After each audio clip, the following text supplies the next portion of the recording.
In the heart of Manila's crowded streets, a single father drives his jeepney through another endless night, carrying passengers who will never know his secret.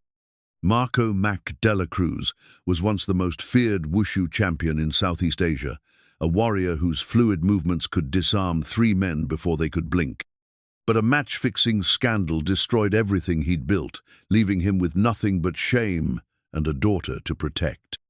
Tonight, when armed robbers corner tech CEO Celina Vargas at a convenience store, Mack's buried instincts will explode back to life.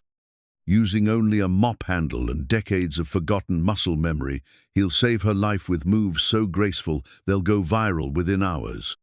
But when Celina discovers who he really is and what he's been hiding, her response will shatter every wall he's built around his heart.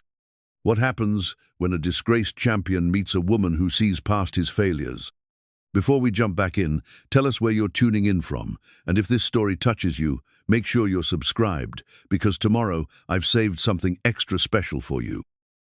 The alarm clock's shrill cry pierced through the humid Manila morning at 5:30 a.m., but Mack Dela Cruz had already been awake for 20 minutes, listening to his daughter's breathing from the thin mattress beside him. At 38, his weathered hands bore the calluses of a man who'd spent the last 6 years gripping a jeepney steering wheel through 12-hour shifts, but his fingers still unconsciously traced the patterns of ancient forms. He'd learned 2 decades ago movements that once made him the most celebrated wushu champion in Southeast Asia. Sophia stirred in her sleep, her small chest rising and falling with the slight wheeze that never quite left her lungs. The sound cut through Mack's heart like a blade, sharper than any physical pain he'd endured in years of competition. 6 years old and already carrying an inhaler everywhere she went, his daughter represented both his greatest joy and his deepest fear. The medical bills stacked on their rickety kitchen table served as a constant reminder of how far he'd fallen from the days when prize money and endorsement deals made financial worries seem impossible. He eased himself from the bed with the silent precision of someone who'd trained his body to move without disturbing the air around him. Their one-room apartment in Quezon City wasn't mucha converted garage with thin walls that barely contained the noise from the street, but it was theirs. The faded yellow paint peeled in the corners where the tropical humidity had won its endless battle, and the single window faced an alley that never quite dried from the previous day's rain. But Mack had made it warm somehow, filling their small space with Sophia's drawings taped to the walls and the soft glow of a second-hand lamp that cast gentle shadows across their modest life. In the corner, hidden beneath a pile of Sophia's outgrown clothes, sat a shoebox that Mack hadn't opened in 3 years. Inside, wrapped in tissue paper that had yellowed with age, lay a tarnished gold medallion, Philippine National Wushu Championship trophy from 2016. The metal had lost its shine, but the weight of it remained unchanged, heavy with memories of a life that felt like someone else's dream. Sometimes, late at night when Sophia slept deeply, Mack would find his fingers reaching toward that corner, but he always stopped himself. That Mantha champion, the warrior, the one who'd commanded respect in every room he entered, had died the day the match-fixing accusations surfaced. The coffee maker gurgled to life, a luxury he'd bought second-hand when Sophia started kindergarten. Small pleasures mattered more now, each one carefully weighed against the cost of her medications and the ever-present worry about her next asthma attack. As the rich aroma filled their small space, Mack allowed himself a moment of gratitude. They had a roof, food, and each other. In a city where millions struggled with far less, he reminded himself daily that they were blessed. "Papa," Sophia's voice, still thick with sleep, carried the slight rasp that made him want to gather her in his arms and shield her from every harsh breath. "Good morning, little star," he whispered, settling beside her on the mattress. "How are you feeling today?" She sat up slowly, her dark eyes so much like her mother's, studying his face with the intuitive wisdom that children develop when they learn early that the world can be fragile. "My chest feels tight, but not scary tight, just morning tight." Mack nodded, understanding her careful distinctions. At 6, Sophia had already learned to categorize her symptoms, to communicate in the precise language that might mean the difference between a normal day and a trip to the emergency room. He reached for her inhaler, the small blue device that had become as essential to their routine as brushing teeth or saying prayers. 2 puffs. Remember to hold your breath, he coached gently, watching as she performed the ritual with practiced ease. Her resilience amazed him daily how. She faced each breathing treatment with the same quiet determination he'd once brought to training. Perhaps courage was hereditary, passed down through generations of fighters who'd learned that survival meant adapting to whatever battle life presented. As Sophia's breathing eased, Mack began their morning routine. Breakfast was simple-rice porridge with a hard-boiled egg, sliced bananas, and a small glass of milk that represented a significant portion of their daily budget. But he prepared it with the same careful attention he'd once devoted to perfecting his forms, understanding that love was often expressed through the simplest gestures. "Tell me about your dream," he said, settling across from her at their small table. It had become their tradition, this gentle transition from sleep to waking, a way to ease Sophia into each day. "I was flying," she said, her eyes brightening. "But not like Superman. I was floating very slow and graceful, like dancing in the air. And I could breathe perfectly, Papa. No wheezing, no tightness, just clean air going all the way down to my toes." Mack's throat tightened. Even her dreams carried the weight of her condition, but somehow she'd found a way to transform limitation into beauty. "That sounds wonderful, little star. Maybe someday we'll go to the mountains where the air is thin and clean, and you can practice floating there." After breakfast, he helped Sophia prepare for school, carefully packing her inhaler, backup medications, and the special form the teacher needed to keep on file. Her backpack was nearly as large as she was, filled with the extra supplies that made her different from other children, but she carried it with dignified acceptance. "Mrs. Santos says we're learning about heroes today," Sophia mentioned, as Mack combed her hair into neat pigtails. "She wants us to talk about someone brave who helped other people." Mack's hands stilled for a moment. "What will you say?" "I'll tell them about you, Papa. How you work all night to take care of me, and how you're always brave when I can't breathe good." The words hit him like a physical blow. In Sophia's eyes, he was already a heronaut for the championships he'd won or the opponents he'd defeated, but for the simple act of loving her through every difficult breath. It was a perspective that humbled him, reminding him that heroism didn't always require grand gestures or public recognition. The walk to school took 15 minutes through streets that pulsed with the organized chaos of Manila morning traffic. Jeepneys like the one Mack drove painted the roads in brilliant colors, their chrome decorations catching the early sunlight, while passengers hung from the sides with casual confidence. Street vendors called out their morning offerings, fresh pan diesel, steaming coffee, newspapers that chronicled a world beyond their small corner of the city. Sophia's school was a modest concrete building with cheerful yellow walls and a playground where children's laughter echoed off the surrounding apartment blocks. Despite the humble setting, Mack felt grateful for the dedicated teachers who'd learned to watch for Sophia's breathing patterns and keep her inhaler close during recess. Education was the ladder he prayed would lift her beyond the limitations that had defined his own life. "Have a good day, little star," he said, kissing her forehead as she joined her classmates. "Remember, if you need anything, call you right away and use my inhaler if my chest gets tight," she finished, giving him a quick hug before running toward her friends. Mack watched until she disappeared into the building, then began his journey to the jeepney terminal. The morning commute was already building toward its daily crescendo, a symphony of honking horns and revving engines that had become the soundtrack of his adult life. His jeepney number 47, route Quiapo to Cuba, waited in the designated parking area, its purple and silver paint job meticulously maintained despite the vehicle's age. The other drivers greeted him with the casual camaraderie of men who shared similar struggles. They discussed traffic conditions, passenger loads, and the rising cost of gasoline with the weary expertise of those who'd learned to find profit in the margins of urban chaos. Few of them knew about his past, and Mack preferred it that way. Here, he was simply another working father trying to provide for his family, and that anonymity felt like a gift.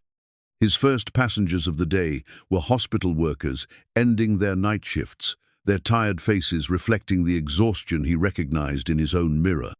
As the jeepney filled with the familiar mix of office workers, students and vendors, Mack found himself observing their morning routines with the same attention he'd once devoted to studying opponents.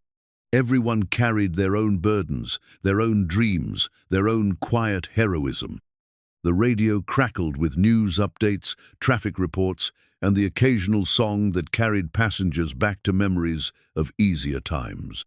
But this morning, something caught his attention: a business report about Celina Vargas, the CEO of TechRise Philippines, a startup that had transformed from a small garage operation into one of the country's most successful technology companies. Local entrepreneur Celina Vargas announced yesterday that her company will be expanding their community development program. The reporter's voice filled the jeepney.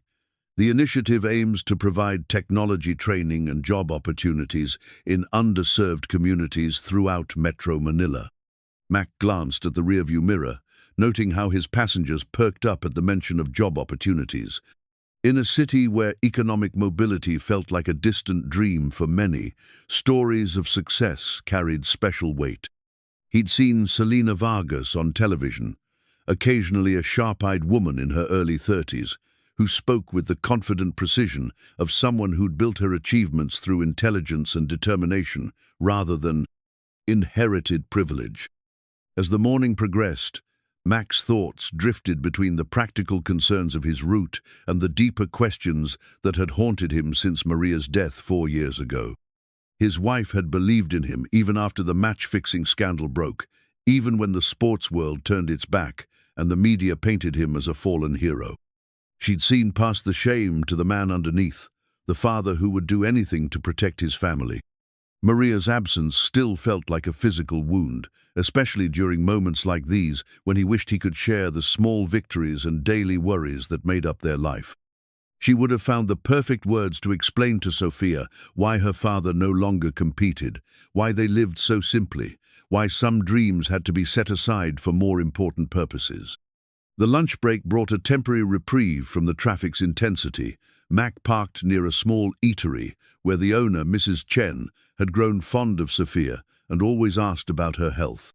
The simple meal of rice, vegetables, and a small piece of fish represented both sustenance and community, the network of relationships that made survival possible in a city that could easily overwhelm individual efforts. "How's your daughter today?" Mrs. Chen asked, refilling his water glass with the attentive care of someone who understood the rhythms of worry that shaped parents' days. "She's good, dreaming about flying," Mack replied, surprised by how naturally the words came. "Her breathing was stable this morning." Mrs. Chen nodded knowingly. "Children find ways to rise above their troubles. They teach us about hope, don't they?" The afternoon shift brought different passenger students heading to universities, workers returning from morning jobs, mothers with young children who reminded Mack of his own protective instincts. Each fare represented not just income, but a small connection to the larger human story unfolding across the city's countless neighborhoods. As evening approached, Mack's thoughts turned toward home and the quiet routine that awaited him there. Sophia would be finishing her homework, probably with her inhaler nearby, as a precaution against the day's accumulated fatigue. They'd share dinner, maybe watch a little television, and then he'd tuck her into bed with the same gentle care Maria had shown him during his own moments of vulnerability. The transition from day to night shift meant a brief return home, just long enough to ensure Sophia was settled with his sister Carmen, who lived in the apartment next door. Carmen had never married, dedicating her life to teaching elementary school and helping Mack navigate single parenthood. Her presence made his night shifts possible, providing the security of knowing Sophia was never truly alone. "Papa, look what I drew today." Sophia greeted him at the door, holding up a crayon drawing of a jeepney with wings. "It's your jeepney, but it can fly so you can get home faster when I need you." Mack knelt to examine the drawing with the serious attention it deserved. The jeepney soared above Manila's skyline, its colorful decorations transformed into something magical by his daughter's imagination. In the driver's seat, a stick figure with his gentle smile waved from the clouds. "It's beautiful, little star. Should we put it on the wall with the others?" As they added the drawing to their gallery of Sophia's artwork, Mack felt the familiar weight of gratitude and responsibility that defined his days. This was his life now, not the glory of championship victories or the roar of crowds, but the quiet heroism of loving a child through every breath, every dream, every small triumph over the challenges that tried to define their limitations. The night shift would begin soon, carrying him through the city's darker hours while Sophia slept safely in Carmen's care. Tomorrow would bring another day of the same routine, another opportunity to provide for his daughter and protect her from the harsh realities that had shaped his own journey from champion to father. In the shoebox beneath Sophia's clothes, the tarnished medal waited in its tissue paper wrapping, a reminder of the man he'd once been. But as he kissed his daughter goodnight and prepared for another night of driving through Manila's streets, Mack understood that true championship wasn't measured in trophies or public recognition. It was found in the daily choice to love unconditionally, to persevere through difficulty, and to find meaning in the simple act of being present for those who needed him most. The transformation from warrior to father had been painful, but it had also been necessary. And tonight, as he prepared to begin another shift, Mack carried with him the quiet strength that came from knowing his greatest victory was still sleeping peacefully in the next room, dreaming of flying through clean air with perfect, untroubled breath. The convenience store's fluorescent lights hummed their familiar tune as Mack pulled up to the curb at 11:47 p.m., the jeepney's engine settling into idle with a satisfied rumble. He'd been driving for 6 hours straight, and his passengers had dwindled to just two: a hospital worker heading home from a double shift and an elderly man clutching a small bag of medications. The 24-hour mini-mart on Quezon Avenue served as an unofficial rest stop for night shift drivers, a place where strong coffee and quick meals kept the city's transportation lifeline functioning. As his last passengers departed with grateful nods, Mack stepped out to stretch muscles that had grown stiff from hours of navigating Manila's congested arteries. The night air carried the familiar blend of exhaust, fumes, street food, and the faint salt breeze that reminded him the ocean wasn't far away. He needed coffee, maybe a sandwich, and 5 minutes of peace before beginning the final stretch of his shift. The store's interior was a monument to convenience: bright aisles packed with everything from instant noodles to phone cards, presided over by Mr. Reyes, the 70-year-old owner who'd been running the place for 3 decades. Behind the counter, his grandson Kevin, barely 18, worked the night shift to help pay for college. Their presence made the store feel like an extension of the neighborhood, a safe harbor in the urban night.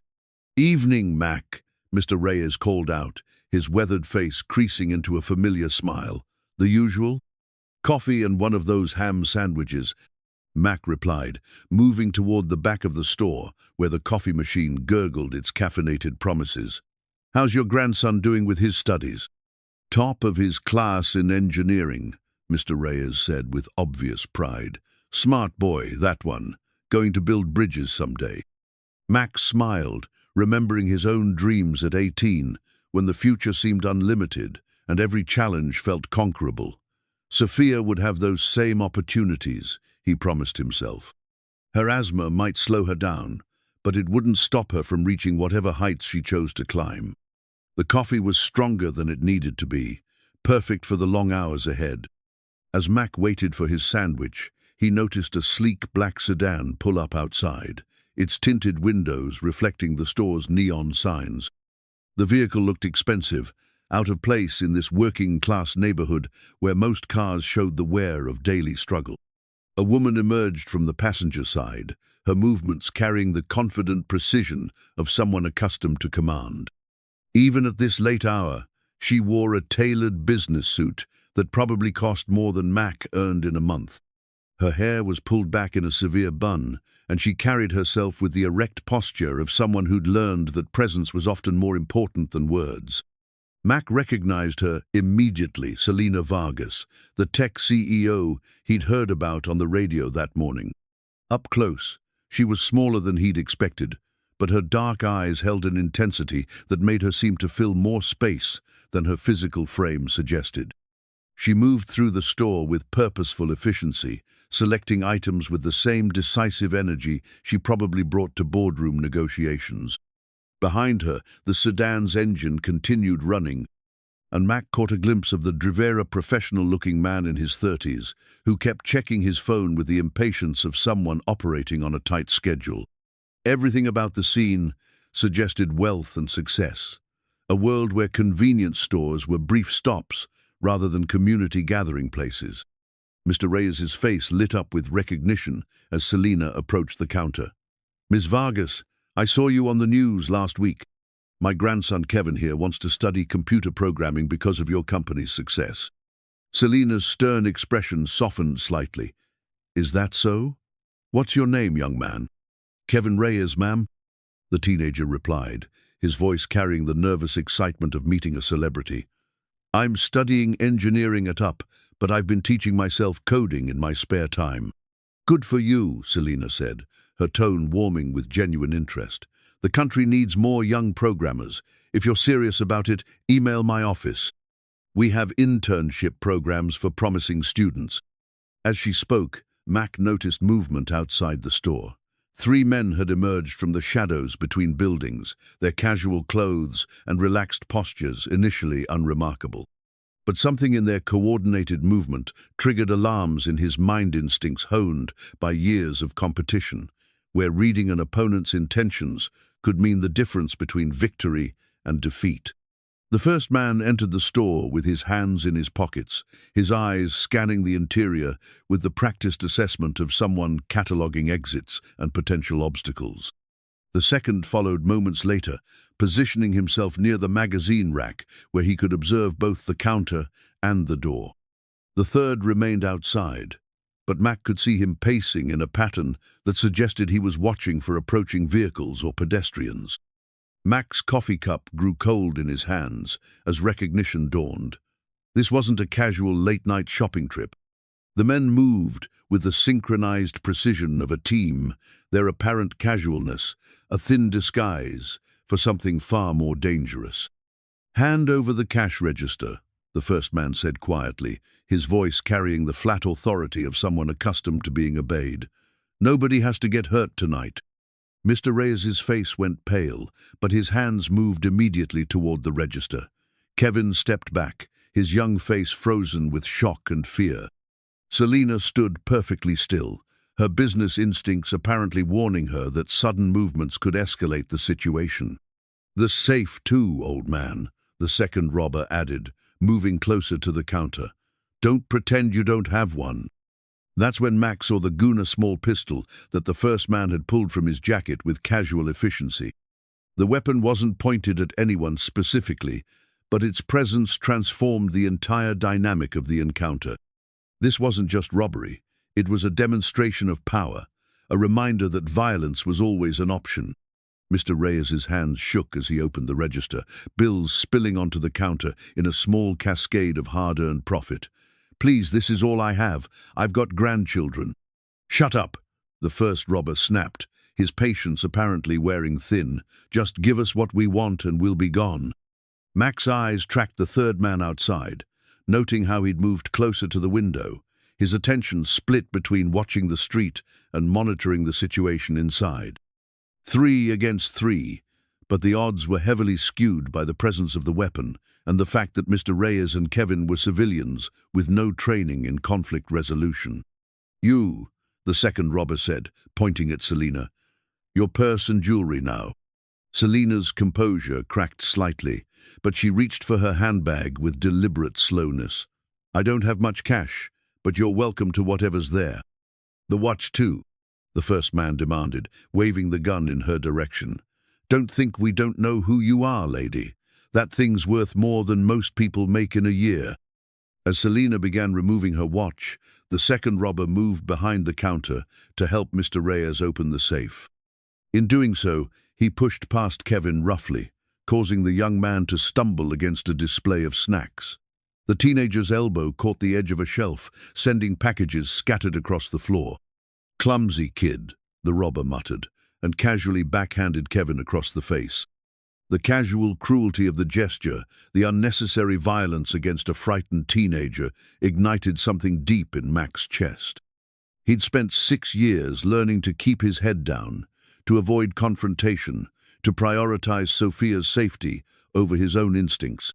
But watching Kevin's face snap sideways from the blow, seeing the shock and pain in the boy's eyes, brought back memories of every bully he'd ever faced in competition. Worse was what happened next. As the robber continued searching for the safe, his partner grew impatient and grabbed Mr. Reyes by the collar, shoving the elderly man roughly against the wall. The force of the impact sent the grandfather stumbling, his fragile balance giving way as he crashed into a display of canned goods. "Please," Mr. Reyes gasped, trying to regain his footing. "I'm trying to cooperate." The gun butt came down toward the old man's head in a vicious arc, intended to silence his pleas with brutal efficiency. But the weapon never connected with its target. Mack's body moved before his mind could process the decision. 6 years of suppressed training exploded back to consciousness as he intercepted the descending weapon with a move that felt like muscle memory returning from a long sleep.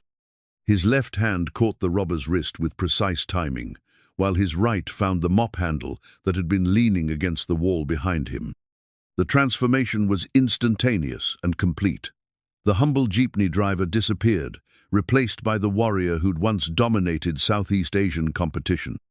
The mop handle became an extension of his will, its ordinary wood transformed into a weapon of extraordinary precision.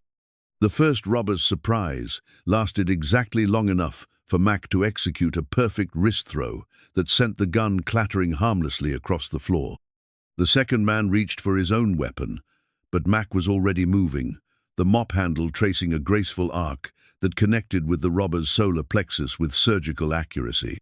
From outside, the third man saw his partners in trouble and rushed through the door, pulling a knife from his belt. But Mack was already spinning, his movements flowing like water around stone, the mop handle dancing through patterns that would have been beautiful if they weren't so devastatingly effective. The knife went flying with a sharp crack as the mop handle connected with the attacker's knuckles. A sweep of Mack's leg sent the man crashing into a display of potato chips, his momentum carrying him into unconsciousness before he could fully process what had happened. In less than 30 seconds, 3 armed robbers lay scattered across the convenience store floor, their weapons disarmed and their threat neutralized. The mop handle in Mack's hands trembled slightly, not from fear, but from the electrical aftermath of violence, the body's natural response to the rush of combat. "Call the police?" Mack said quietly, his voice carrying the calm authority of someone who just demonstrated complete control over a chaotic situation. "And an ambulance." That one hit his head pretty hard. Mr. Reyes stood frozen behind the counter, his mouth open in amazement. Kevin held his phone with shaking hands, apparently unable to process what he'd just witnessed. But it was Celina's reaction that struck Mack most profoundly. She stared at him with undisguised fascination, her business executive's mind clearly working to reconcile the humble driver she'd briefly observed with the warrior who'd just saved their lives. Her dark eyes held questions that went far beyond simple gratitudes. He was studying him like a puzzle that demanded solving. "That was incredible," she said finally, her voice carrying a note of awe that made Mack deeply uncomfortable. "Where did you learn to fight like that?" Before Mack could respond, Kevin's phone began recording. The teenager, apparently recovering from his shock, had instinctively started documenting the aftermath. The video would capture Mack's embarrassed expression, the scattered robbers still groaning on the floor, and the mop handle that had become legendary in his skilled hands. "Please don't," Mack said, reaching toward the phone. "I don't want." But it was too late. The recording was already uploading to social media, spreading through Manila's interconnected networks with the viral speed that turned ordinary moments into citywide phenomena. Within hours, the footage would be shared thousands of times, transforming Mack's desperate attempt to remain anonymous into the most famous 30 seconds of his life. The mop handle slipped from his suddenly nerveless fingers, clattering to the floor with the sound of wood hitting tile.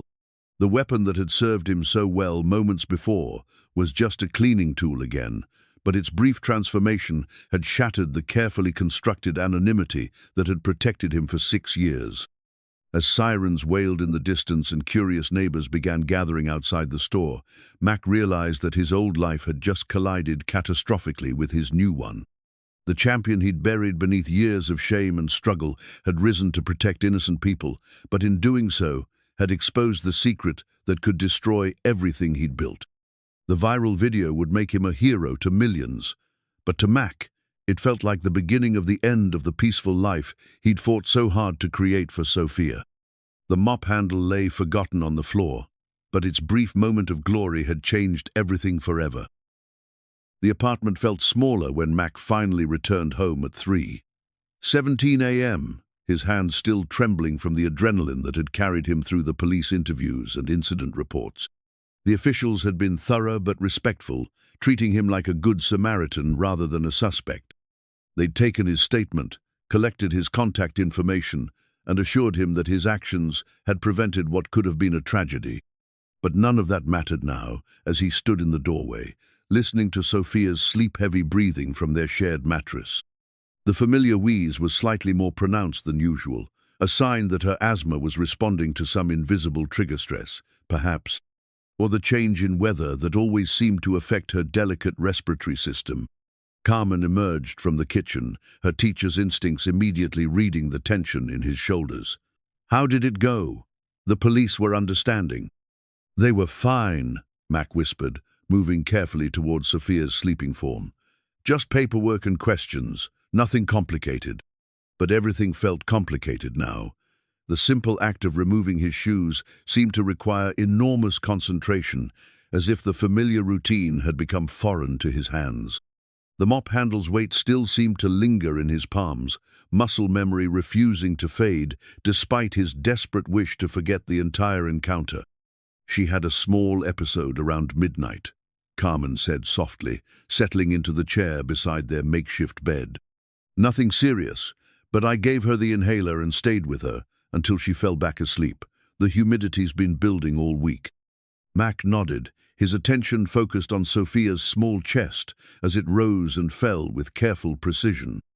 At 6 years old, she'd already learned to manage her breathing even in sleep, her body unconsciously adjusting to the rhythm that allowed her lungs to function despite their limitations. The blue inhaler sat on the nightstand beside her, never more than arm's reach away. "Thank you," he said, kissing Carmen's forehead with the gentle affection reserved for the sister who'd helped him navigate single parenthood. "I don't know what I'd do without you." "You'd manage," Carmen replied, but her smile carried the warmth of someone who understood that some burdens were meant to be shared. "You always do. Now get some sleep. Tomorrow's another day." After Carmen returned to her own apartment, Mack settled carefully onto the mattress beside Sophia, his body still humming with the residual energy of combat. Sleep seemed impossible, but he closed his eyes anyway, trying to find the peaceful rhythm that had sustained him through countless difficult nights. Instead, his mind replayed the convenience store encounter in relentless detail. The robbers' faces, the fear in Mr. Rey's eyes, the casual cruelty of the blow aimed at an elderly man's head. But most vivid of all was the moment when his buried training had exploded back to consciousness, transforming him from observer to warrior in the space of a heartbeat. The mop handle had felt alive in his hands, responding to movements he'd practiced 10,000 times in training halls that now seemed like artifacts from someone else's life. Each strike had been perfect, each defensive position flawless, each transition between techniques as smooth as water flowing around stone. For 30 seconds, he'd been the champion again, not the disgraced fighter hiding from scandal, but the master of an art form that had once defined his very identity. Sophia stirred beside him, her small hand reaching instinctively for the inhaler even in sleep.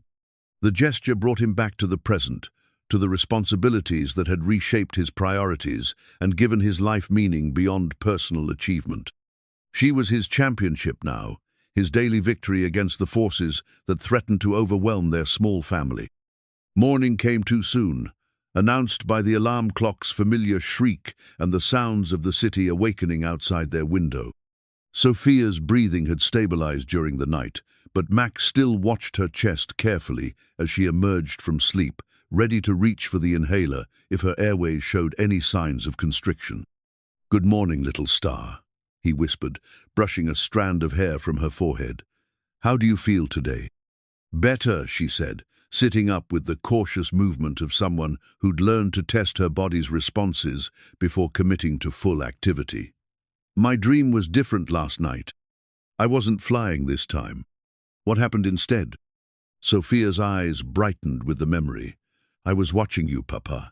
You were dancing, but it wasn't regular dancing. It was like fighting, but beautiful.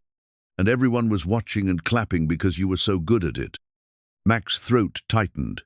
Even in her dreams, Sophia seemed to sense the warrior he'd once been, the part of himself he'd tried so hard to bury. "That sounds like a nice dream." "It was," she agreed, reaching for her inhaler with practiced ease. "Maybe someday you can teach me to dance like that." As Sophia performed her morning breathing treatment, Mack began their usual routine with mechanical precision. Breakfast, medication schedule, school preparations, the familiar tasks that had shaped their lives for the past 6 years. But something felt different this morning, as if the events at the convenience store had shifted the foundation of their carefully constructed world. The walk to school followed the same route through streets that pulsed with Manila's morning energy. Jeepneys painted in brilliant colors carried their loads of passengers, while street vendors prepared their daily offerings of food and newspapers. Everything appeared normal, but Mack found himself scanning the crowds with heightened awareness, his senses attuned to potential threats in ways he hadn't experienced since his competition days. "Papa, you're walking faster today," Sophia observed, her shorter legs working to keep pace with his unconsciously quickened stride. "Are you worried about something?" Mack forced himself to slow down, embarrassed by how easily his protective instincts had overwhelmed his parental considerations. "Sorry, little star. I was just thinking about work." But Sophia's intuitive wisdom seemed to pick up on the deeper currents of his mood. "Mrs. Santos says sometimes when adults are worried, they move faster because they're trying to run away from their thoughts. Is that what you're doing?" The question struck him with uncomfortable accuracy. At 6 years old, Sophia had already learned to read the subtle signs of adult anxiety, probably because her medical condition had made her sensitive to the emotional states of those around her. "Maybe a little," he admitted, "but it's nothing you need to worry about." At the school gate, Sophia's teacher, Mrs. Santos, greeted them with her usual warmth. But Mack noticed how her eyes lingered on his face with the professional concern of someone trained to recognize when a parent was struggling. "Is everything all right, Mr. Dela Cruz? You seem a bit tense this morning." "Just a long night," Mack replied, forcing a smile that felt more genuine than expected. Sophia's breathing was stable, though, no episodes. After leaving Sophia in the capable hands of her teacher, Mack made his way to the jeepney terminal where his colleagues were already gathering for the morning briefing. The other drivers greeted him with their usual casual camaraderie, but he noticed how quickly conversations shifted when he approached, as if some invisible barrier had been erected between him and the community he'd been part of for 6 years. "Hey, Mack," called out Tony, a veteran driver whose weathered face carried the lines of 3 decades navigating Manila's streets. "You look like you saw a ghost last night." "Just tired," Mack replied, beginning his routine vehicle inspection with more thoroughness than usual. The humidity's been keeping Sophia awake. But as he checked the jeepney's engine, tires, and safety equipment, Mack became aware of hushed conversations taking place just beyond his hearing. Words like video and convenience store drifted through the morning air, creating an atmosphere of anticipation that made his skin prickle with unease. The first confirmation came during his initial passenger pickup. A young office worker climbed aboard, her smartphone already displaying a video that made Mack's stomach drop. The footage was grainy but unmistakable 30 seconds of shaky cell phone recording that captured his transformation from ordinary driver to extraordinary warrior. "Have you seen this?"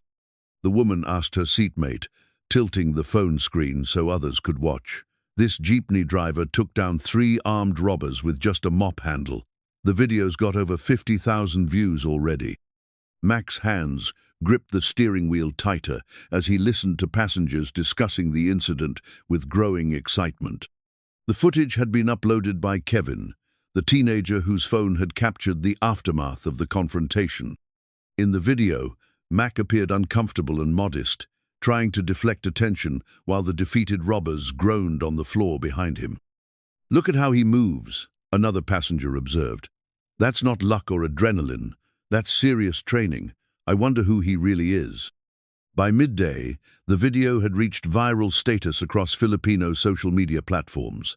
Mack's jeepney route took him through neighborhoods where passengers recognized him from the footage, their reactions ranging from admiration to curiosity, to the uncomfortable scrutiny of people trying to reconcile the humble driver with the warrior they'd witnessed online. "You're him, aren't you?" asked a middle-aged woman during the afternoon shift. "The hero from the convenience store video." Mack nodded reluctantly, hoping that acknowledgement would satisfy her curiosity. But instead of moving on, she pulled out her own phone and began recording, apparently hoping to capture additional footage of the viral sensation. "Please don't," Mack said quietly, his voice carrying the weariness of someone who'd spent years avoiding exactly this kind of attention. "I'm just doing my job." But the woman continued recording, and soon other passengers joined in, their phones creating a constellation of digital eyes that made Mack feel exposed and vulnerable. The simple act of driving his route had become a performance, every movement scrutinized by an audience he'd never wanted. The real crisis came during the evening pickup at Sophia's school. As Mack waited in the parent pickup line, he noticed how other parents were staring at him with expressions of recognition and whispered conversations. Mrs. Santos approached with Sophia's hand in hers, her face showing the professional concern that had become more pronounced throughout the day. "Mr. Dela Cruz, could I speak with you privately for a moment?" she asked, her tone suggesting that privacy might be exactly what he needed most.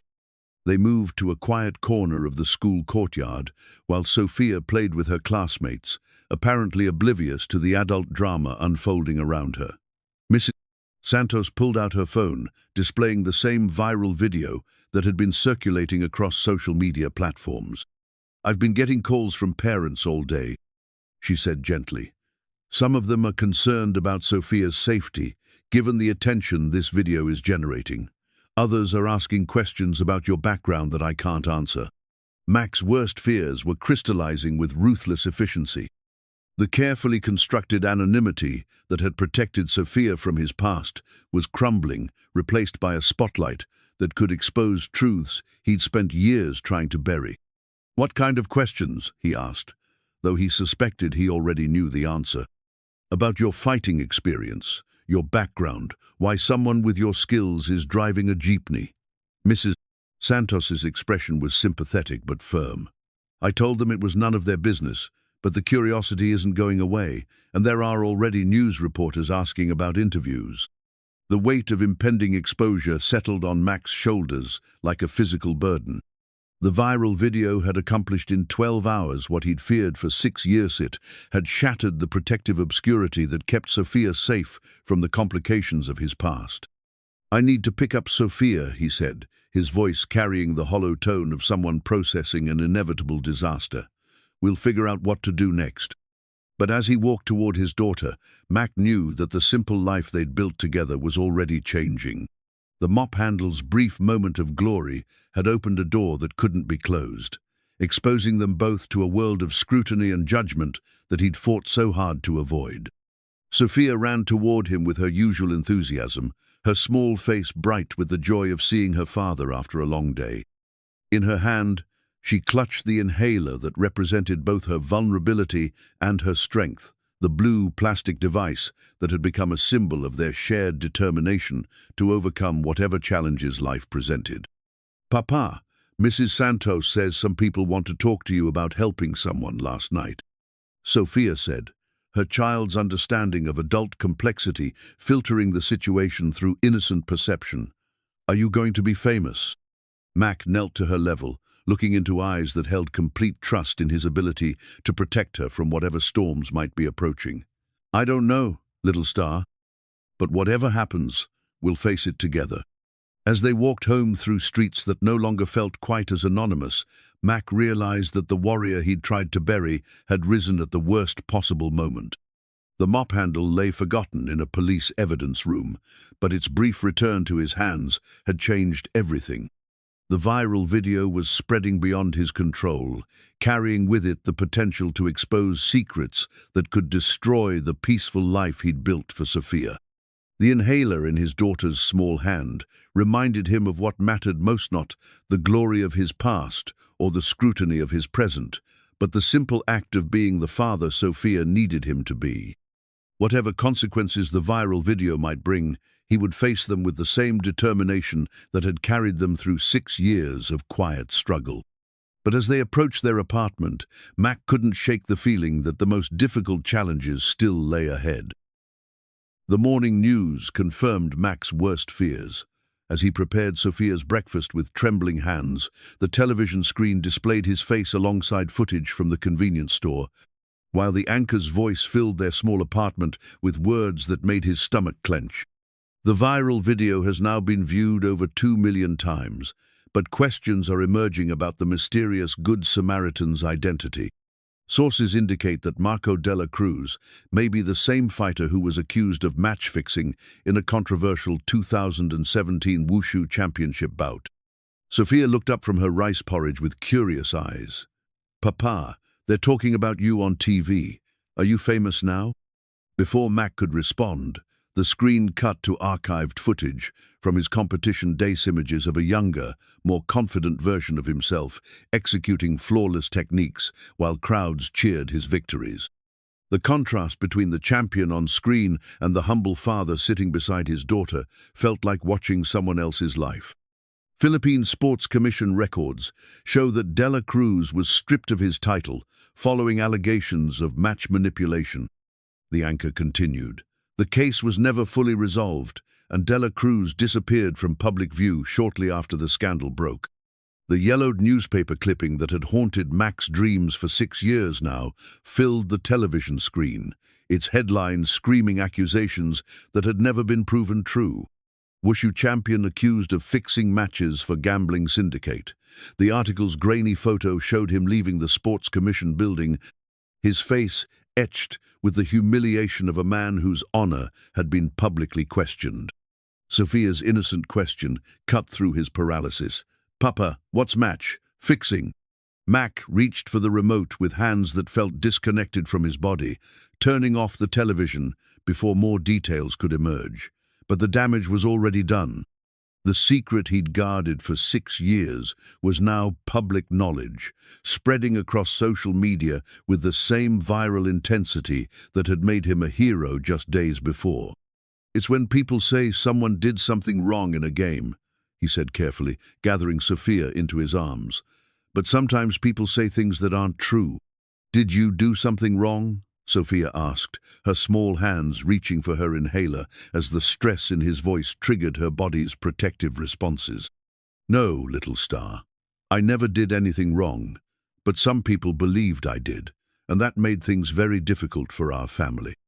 The sound of her inhaler's measured puffs filled the silence, a reminder of the vulnerability that made their current exposure so dangerous. Sophia's medical condition required stability, routine, and the kind of peaceful environment that public scrutiny could easily destroy. Carmen's arrival brought temporary relief, but her concerned expression made it clear that the news had reached their entire neighborhood.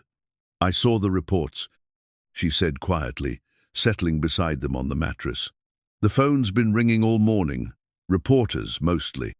I'm not talking to anyone, Mack said, his voice carrying the flat finality of someone who'd learned to protect his family's privacy at all costs. This will pass. People will forget. But even as he spoke the words, Mack knew they weren't true. The combination of heroic action and scandalous past had created exactly the kind of story that captured public imagination.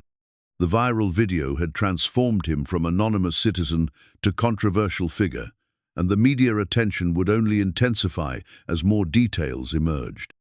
The walk to Sophia's school felt like navigating a gauntlet. Neighbors who'd barely acknowledged him for 6 years now stared with undisguised curiosity, their whispered conversations following him down streets that no longer felt safe. Some faces showed admiration for his heroic actions. Others displayed the suspicious scrutiny of people who remembered the old scandal. Mr. Dela Cruz, a young woman with a press badge, approached as they neared the school gates. "I'm from Channel 7 News. Could we speak with you about the convenience store incident?" "No comment," Mack replied, quickening his pace while keeping Sophia's hand firmly in his. "Please leave us alone." But the reporter persisted, her camera operator following closely behind. "Our viewers are curious about your background. Are you the same Marco Dela Cruz who was accused of match-fixing in 2017? The question hit like a physical blow, but Mack forced himself to remain calm for Sophia's sake. "I said no comment. Please respect our privacy." At the school entrance, Mrs. Santos waited with an expression of professional concern that had deepened overnight. "Mr. Dela Cruz, I'm afraid we have a situation. Several parents have expressed concerns about the media attention affecting the school environment." Mack's heart sank as he realized the implications. "Are you asking me to withdraw Sophia from school?" "Not at all, Mrs. Santos replied quickly. "But we may need to discuss alternative arrangements if the situation escalates. The children's safety and learning environment must be our priority." As Sophia disappeared into the building with her usual cheerful wave, Mack felt the weight of consequences he'd never intended to create. The viral video had been viewed by millions, but the cost was being paid by a 6-year-old girl who deserved better than to have her education disrupted by her father's unwanted fame. The jeepney terminal brought no relief. Fellow drivers who'd treated him as an equal for 6 years now regarded him with a mixture of awe and suspicion. The viral video had elevated him to hero status, but the emerging details about his past complicated that narrative in ways that made casual friendship impossible. "So, you really were a champion," Tony said, approaching with the cautious respect reserved for someone whose true identity had been revealed. "Why didn't you ever tell us?" "Because it didn't matter," Mack replied, beginning his vehicle inspection with mechanical precision. "That life was over. I'm just a driver now." But Tony's expression suggested that explanation was no longer acceptable. "The news is saying you were involved in some kind of scandal, match-fixing or something. Is that true?" The question hung in the air like a challenge, forcing Mack to confront the reality that his past would now be scrutinized by everyone in his life. "I was accused of something I didn't do. The investigation was never completed, but the damage was done." "So you're innocent?" Tony pressed, his tone suggesting that the answer mattered more than casual curiosity. "I never fixed any matches," Mack said, his voice carrying the weariness of someone who'd explained this truth countless times to people who'd already made up their minds. But proving innocence and convincing people are different things. The morning passengers brought a new set of challenges. Some recognized him from the viral video and offered congratulations for his heroic actions. Others seemed to know about the match-fixing allegations and regarded him with the suspicious scrutiny of people who'd heard conflicting stories about his character. "You're the guy from the convenience store," said a middle-aged businessman, his tone mixing admiration with curiosity. "But there are rumors about your background. Something about cheating in competitions." Mack's hands tightened on the steering wheel. "I saved people from armed robbers. That's what happened." "I'm not questioning that," the passenger replied. "But people are saying you were involved in some kind of sports scandal. Is that why you're driving a jeepney instead of training athletes?" The question struck at the heart of Mack's deepest shame knot, the false accusations themselves, but the way they'd forced him to abandon everything he'd worked for. The transition from champion to driver hadn't been a choice but a necessity, driven by the need to disappear from a world that had judged him guilty without proof. By midday, the situation had escalated beyond simple curiosity. News vans appeared along his route, their crews hoping to capture additional footage of the viral sensation. Social media discussions had evolved from praise for his heroic actions to debates about his character, with supporters defending him against critics who cited the old match-fixing allegations as evidence of questionable moral character. The breaking point came during the afternoon school pickup. As Mack waited in the parent line, he noticed how other parents had formed clusters that pointedly excluded him, their conversations stopping when he approached. The comfortable community he'd built around Sophia's education was fragmenting under the weight of public scrutiny. Mr. Dela Cruz, a stern-looking woman, approached with the determined stride of someone on a mission. "I'm Maria Santosno, relation to the teacher. I represent several concerned parents." Mack's stomach clenched as he recognized the tone of organized opposition. "What can I do for you?" "We're worried about the media attention affecting our children's safety," she said, her voice carrying the authority of someone accustomed to being heard. "Having reporters and cameras around the school creates a disruptive environment." "I understand your concern," Mack replied carefully, "but I can't control media interest." "Perhaps not," Mrs. Santos agreed, "but you can control your presence here. Some of us feel it would be better if Sophia attended a different school until this situation resolves itself." The suggestion hit like a physical blow. These parents were asking him to uproot his daughter from the only educational community she'd known, to sacrifice her stability for their comfort. The injustice of it punishing Sophia for her father's unwanted fame made his vision blur with suppressed anger. "Sophia has done nothing wrong," he said, his voice carefully controlled. "She deserves the same educational opportunities as any other child." "Of course she does, Mrs. Santos replied with the false sympathy of someone delivering an ultimatum. "But surely you understand that the greater good must be considered. The media attention isn't fair to any of our children." Before Mack could respond, Sophia emerged from the school building, her small face lighting up with the joy of seeing her father. She ran toward him with the uninhibited enthusiasm of a child who hadn't yet learned to read the adult tensions swirling around her. "Papa, look what I made today." She held up a crayon drawing of their apartment, complete with stick figures representing their small family. "Mrs. Santos says I'm getting better at drawing people." Mack knelt to examine the artwork with the serious attention it deserved, using the moment to compose himself before facing the judgmental stares of the other parents. Sophia's innocent pride in her accomplishment stood in stark contrast to the adult world's harsh scrutiny. "It's beautiful, little star," he said, his voice carrying genuine warmth despite the tension around them. "Should we add it to our gallery at home?" As they walked away from the school, Mack noticed how the other parents watched their departure with expressions ranging from pity to relief. The community that had once welcomed them now saw them as a problem to be solved rather than neighbors to be supported. The evening brought new challenges. Carmen reported that creditors had begun calling, apparently emboldened by the media attention to press for payment of Sophia's mounting medical bills. The viral video had made Mack famous, but fame without income still left them vulnerable to financial pressures that had been building for months. "The hospital called 3 times today," Carmen said, her voice carrying the strain of someone who'd spent hours fielding difficult conversations. "They want to discuss Sophia's payment plan." "What did you tell them?" Mack asked, though he already knew the answer. "That you'd call them back. But Mack, they're getting impatient. The publicity has made them think you have resources you don't actually have." The cruel irony wasn't lost on him. The viral video had made him a hero to millions, but it had also exposed their financial vulnerability to institutions that had previously been willing to work with them.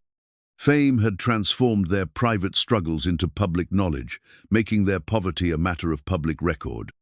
"There's something else," Carmen continued reluctantly. Sophia's biological grandmother called. She saw the news reports. Mack's blood ran cold. Maria's mother had been absent from their lives since the funeral, her grief manifesting as blame directed at Mack for not preventing her daughter's illness. The idea that she might use the current publicity to complicate their custody arrangement terrified him more than any physical threat. "What did she want?" he asked, though he dreaded the answer. "She's concerned about Sophia's welfare. The media attention, the controversy about your past, thinks it might not be a stable environment for a child." The walls of their small apartment seemed to close in around them. The viral video that had made him a hero was now threatening to destroy everything he'd built. The match-fixing scandal that had driven him from competition was being resurrected to question his fitness as a father. "She can't take Sophia," Mack said, his voice carrying the desperate certainty of someone facing their worst nightmare. "I'm a good father. I've done everything right." "I know you have," Carmen replied gently, "but the legal system doesn't always recognize good intentions. If she files for custody, you'll need to prove that Sophia's better off with you." That night, as Sophia slept peacefully beside him, Mack stared at the ceiling and wondered how a single moment of heroism had unleashed so many consequences. The mop handle that had saved lives at the convenience store had also shattered the anonymity that protected his family from a world that judged without understanding. The yellowed newspaper clipping hidden in their shoebox had become a weapon in the hands of people who'd never known him, never witnessed his devotion to Sophia, never understood the sacrifices he'd made to build a life worthy of her love. The accusations that had driven him from competition were now being used to question his character as a father. But as he watched Sophia's peaceful breathing, Mack felt something shifting in his chestnut, the desperation of recent days, but the quiet determination that had carried him through 6 years of single parenthood. The viral video had exposed their struggles, but it had also revealed his true nature to those willing to see it. Tomorrow would bring new challenges, new judgments, new attempts to separate him from the daughter who gave his life meaning. But tonight, in the quiet darkness of their small apartment, Mack made a promise to himself and to Sophia's sleeping form. He would fight for their family with the same courage he'd shown in the convenience store, using whatever weapons came to hand. The champion who'd been buried beneath years of shame was stirring again, not for glory or recognition, but for something far more precious, the right to be the father Sophia deserved, regardless of what the world thought of his past. The crisp white business card arrived through an unexpected messenger, Kevin, the teenager from the convenience store, who approached Mack's jeepney during the morning rush with nervous determination. The young man's face still bore faint bruises from the robbery, but his eyes held a different kind of intensity now. "Mr. Dela Cruz, someone wants to meet with you," Kevin said, extending the card with hands that trembled slightly. "She asked me to give you this personally." The card was elegant in its simplicity, heavy paper stock, with raised lettering that spoke of quality and importance. Celina Vargas, Chief Executive Officer, TechRise Philippines. Below her name, someone had written in precise handwriting, "Thank you for your courage. We need to talk. CV."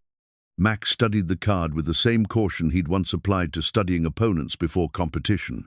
"What does she want?" "She wouldn't say exactly," Kevin replied, his youthful face earnest with the gravity of his mission. "But she's been asking questions about you. Good questions, Mr. Dela Cruz. She seems to think the news reports aren't telling the whole story." The implications sent a chill through Mack's chest. If Celina Vargas was investigating his past, she had resources that could uncover truths that might help her expose secrets that could destroy what little stability remained in his life. "Tell her I appreciate her gratitude, but I'm not interested in meetings," Mack said, attempting to return the card. "I just did what anyone would do." Kevin refused to take the card back, his expression carrying the stubborn determination of someone who'd witnessed something extraordinary. "She said you might say that. She also said to tell you that she's found some interesting information about Ramon Santos." The name hit Mack like a physical blow. Ramon Santos, the man who'd actually been behind the match-fixing scandal, the one who'd orchestrated the bribery attempts that Mack had refused, the shadow figure who'd destroyed his career through false accusations when corruption had been exposed in other matches. "How does she know that name?" Mack asked, his voice carefully controlled despite the emotions churning in his chest. "I don't know," Kevin admitted, "but she said it was important. She said some truths have been buried too long." As Kevin departed, Mack stared at the business card with growing unease. Celina Vargas represented everything he'd learned to avoid wealth, power, media attention, and the kind of influence that could either elevate or destroy him depending on her intentions. But if she truly had information about Ramon Santos, she might hold the key to clearing his name and protecting Sofia from the scandal that threatened to consume their lives. The morning's passengers brought more evidence of his growing notoriety. A group of college students recognized him from the viral video and began discussing the match-fixing allegations with the casual cruelty of people who'd never faced false accusations. "I heard he was involved with gambling syndicates," one student said, apparently unaware that Mack could hear every word. "That's why he knows how to fight so well. Professional fighters often have connections to organized crime." "But he saved those people at the convenience store," another student countered. "That doesn't sound like criminal behavior." "Maybe he's trying to rehabilitate his image," the first student suggested. "Or maybe the whole thing was staged for publicity." Mack's hands tightened on the steering wheel as he listened to strangers construct narratives about his life based on incomplete information and idle speculation. The viral video had made him public property, subject to judgment by people who'd never met him, never witnessed his daily struggles, never understood the sacrifices he'd made for Sofia's welfare. The afternoon brought a development that crystallized his fears. Carmen called with news that made his stomach drop. Sofia's biological grandmother had retained a lawyer and was formally challenging his custody rights. "She's claiming that the media attention creates an unstable environment for Sofia," Carmen explained, her voice tight with worry. "The lawyer is citing the match-fixing scandal as evidence of poor moral character." "She can't win," Mack said, though uncertainty colored his words. "I've been a good father. Sofia is healthy and happy." "Being a good father isn't always enough in court," Carmen replied gently. "You'll need evidence, witnesses, documentation, and you'll need to counter the narrative that's being built about your past." That evening, after Sofia had fallen asleep, Mack found himself holding Celina Vargas's business card and considering possibilities he'd never imagined. The CEO who'd been rescued from armed robbers might represent his best chance to uncover the truth about Ramon Santos and clear his name before the custody hearing. But reaching out to her would mean accepting help from someone whose motivations he couldn't fully understand. It would mean stepping back into a world of wealth and influence that had once rejected him, trusting someone who might view his situation as an interesting project rather than a desperate father's fight for his family. The decision crystallized when Sofia stirred in her sleep, her small hand reaching instinctively for the inhaler that never left her bedside. Her vulnerability reminded him that his pride was a luxury he couldn't afford when her welfare hung in the balance. The next morning, Mack called the number on Celina Vargas's business card. Her assistant, a professional woman with a warm voice, scheduled a meeting for that afternoon at a coffee shop in Makati-neutral territory that wouldn't compromise either of their positions. "Ms. Vargas is looking forward to speaking with you," the assistant said. "She's been following your story with great interest." The coffee shop was upscale but not ostentatious, the kind of place where business was conducted over artisanal beverages and conversations that could change lives. Mack arrived early, choosing a corner table that allowed him to observe the entrance while keeping his back to the wall, instincts honed by years of competition, where awareness could mean the difference between victory and defeat. Celina Vargas entered with the confident stride of someone accustomed to command, but her expression was softer than he remembered from the convenience store. She traded her severe business suit for more casual attire, though her posture still carried the unmistakable authority of someone who'd built an empire through intelligence and determination. "Mr. Dela Cruz," she said, extending her hand with a firm grip that conveyed respect rather than dominance. "Thank you for agreeing to meet with me." "Ms. Vargas," he replied, noting how her eyes studied his face with the intensity of someone trying to solve a complex puzzle. "I understand you have information about my past." "I do," she confirmed, settling into the chair across from him with practiced ease. "But first, I want to hear your version of what happened in 2017, the real story, not the media narrative." Mack hesitated, unused to sharing the painful details of his downfall with strangers. But something in Celina's expressione, genuine curiosity free from judgment, encouraged him to speak. "I was approached by a man named Ramon Santos," he began, the words feeling strange after years of silence. "He wanted me to lose a championship match intentionally. When I refused, he threatened my family, my career, everything I'd built." "What did you do?" Celina asked, leaning forward slightly. "I reported him to the Sports Commission. I thought they'd protect me, investigate his operation, expose the corruption." Mack's voice carried the bitterness of someone who'd learned that institutions didn't always serve justice. Instead, somehow the story got twisted.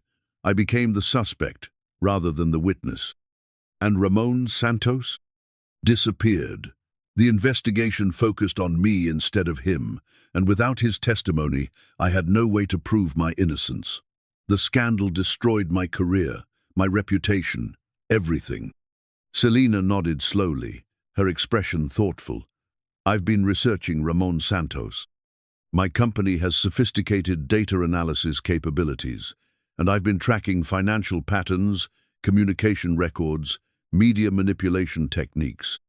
She pulled out a tablet, displaying charts and documents that looked like evidence of extensive investigation. "Ramon Santos isn't just a small-time match fixer. He's connected to a larger syndicate that's been operating in sports, entertainment, and legitimate business for years. The convenience store robbery that wasn't random." Mack's blood ran cold. "What do you mean?" "My security team believes it was a targeted attack. Someone knew I'd be there, knew my schedule, knew my vulnerabilities. The robbery was meant to send a message, but your intervention disrupted their plan." The implications crashed over Mack like a wave. The viral video that had exposed his past hadn't just made him famous, it had also revealed his capabilities to people who viewed him as a threat to their operations. "They know who I am now," he said, the pieces falling into place. "The media attention, the custody challenge, Santos is using my past against me." "I believe so," Celina confirmed. "But I also believe we can prove it. I have resources, connections, the ability to investigate in ways that weren't available 6 years ago." "Why would you help me?" Mack asked, suspicious of generosity that seemed too convenient. Celina's expression softened slightly. "Because I believe in justice. Because I've seen what you're capable of when you protect others. And because I have a proposition that could benefit both of us." She pulled out a folder containing documents and architectural plans that looked like blueprints for something significant. "I want to create a community program called Project Guardian. Self-defense training for at-risk youth, paired with job training and educational support. It would provide steady employment for qualified instructors while serving underserved communities." "You want me to run it?" Mack said, understanding dawning. "I want you to consider it," Celina replied. "But first, we need to clear your name. A program like this needs leaders with unquestioned integrity. I can help you prove your innocence, but I need your expertise to make Project Guardian successful." The business card in his pocket suddenly felt heavier, weighted with possibilities that could transform his life and Sophia's future. But trust was a luxury he'd learned to ration carefully, and Celina Vargas represented risks as well as opportunities. "I need to think about it," he said finally. "Of course." Celina agreed, gathering her documents with efficient movements. "But don't take too long. The custody hearing is in 2 weeks, and Ramon Santos won't wait for us to be ready." As she stood to leave, Celina paused and looked back at him with an expression that seemed to carry depths he hadn't expected. "For what it's worth, I believe you're exactly the kind of man this city needs. The question is whether you believe it too." After she left, Mack sat alone in the coffee shop, turning the business card over in his hands while considering the choice before him.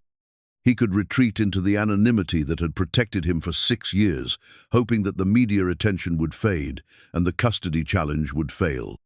Or he could step forward into the light, trusting a woman he barely knew to help him reclaim the honor that had been stolen from him. The card felt like a bridge between the life he'd built and the life he might still have if he found the courage to cross it. The stack of medical bills grew thicker each day, a paper monument to Mack's mounting desperation. Sophia's latest asthma episode had required an emergency room visit, and the hospital's payment office had been calling with increasing frequency. The bills represented not just money they didn't have, but the crushing weight of watching his daughter struggle to breathe while creditors questioned his ability to provide for her care. "Papa, why do you look so worried when you read those papers?" Sophia asked, her small voice carrying the perceptive wisdom of a child who'd learned to read adult emotions through necessity. Mack set the bills aside, focusing on his daughter's morning breathing treatment with the careful attention that had become second nature. "Just grown-up things, little star. Nothing for you to worry about." But Sophia's intuitive understanding went deeper than he'd hoped. "Is it about my medicine? Are we running out of money for my inhaler?" The question hit him like a physical blow. At 6 years old, Sophia had already learned to connect her medical needs with financial stress, understanding that her breathing problems created burdens that extended far beyond physical discomfort. "We'll always have money for your medicine," Mack said, pulling her close with fierce protectiveness. "That's a promise, okay?" It was a promise that might require him to accept help he wasn't sure he could trust. Celina Vargas had been calling daily, offering resources and support that could solve their immediate problems while creating new complications. The custody hearing loomed just days away, and his ex-wife's mother had hired lawyers who were building a case that painted him as an unfit father whose past scandals created an unstable environment for Sophia. Carmen knocked softly before entering, her teacher's instincts immediately assessing the tension in the room. "How's our little star this morning?" "Better," Sophia replied, demonstrating her breathing technique with practiced ease. "But Papa's still worried about the papers." "The papers can wait," Carmen said gently, settling beside them on the mattress. "What's important is that you're feeling strong today." After Sophia left for school, Carmen's expression grew serious. "The lawyer called again. The custody hearing has been moved up to Friday. They're claiming that the media attention is creating an immediate danger to Sophia's welfare." 3 days, Mack said, the words feeling hollow. "How can I prove my innocence in 3 days?" "You can't," Carmen replied honestly. "But you can prove you're a good father. And maybe it's time to accept help from someone who believes in you." The decision crystallized that afternoon when Mack witnessed something that changed his perspective entirely. Celina Vargas had asked him to visit a community center in Tondo, one of Manila's most challenged neighborhoods, where she was testing concepts for Project Guardian. The center occupied a converted warehouse where local children gathered after school for tutoring, meals, and safe recreation. But as Mack observed, the young people, some barely older than Sophia, noticed how they moved with the careful awareness of those who'd learned that the streets could be dangerous. "These kids need more than education," explained Sister Maria, the nun who ran the center. "They need confidence, self-respect, the ability to protect themselves and others. Many of them come from families where violence is common, where they've never seen positive examples of strength." A commotion near the entrance caught Mack's attention. 2 older boys were harassing a younger child, their casual cruelty reminding him of the bullies he'd once faced before learning to defend himself. The victim was a girl about Sophia's age, her small frame trembling as she clutched a schoolbook to her chest. "Please give it back," the girl whispered, reaching for a notebook that one of the boys held just out of her reach. "I need it for homework." "Maybe you should ask nicer," the boy taunted, his companion laughing at the girl's distress. Before Sister Maria could intervene, Mack found himself moving toward the confrontation. His approach was calm, non-threatening, but something in his posture made the older boys step back instinctively. "I think she asked politely the first time." Mack said quietly, his voice carrying the authority of someone who'd learned to project strength without aggression. "Why don't you return her notebook?"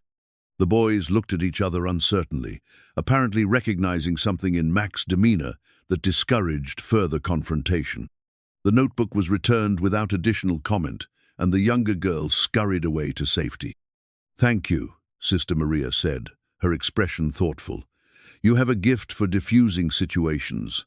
These children could learn from your example." "I was just helping," Mack replied, uncomfortable with the attention. "No," Sister Maria corrected gently. "You were teaching. You showed those boys that strength can be used to protect rather than intimidate. That's a lesson many of them have never learned."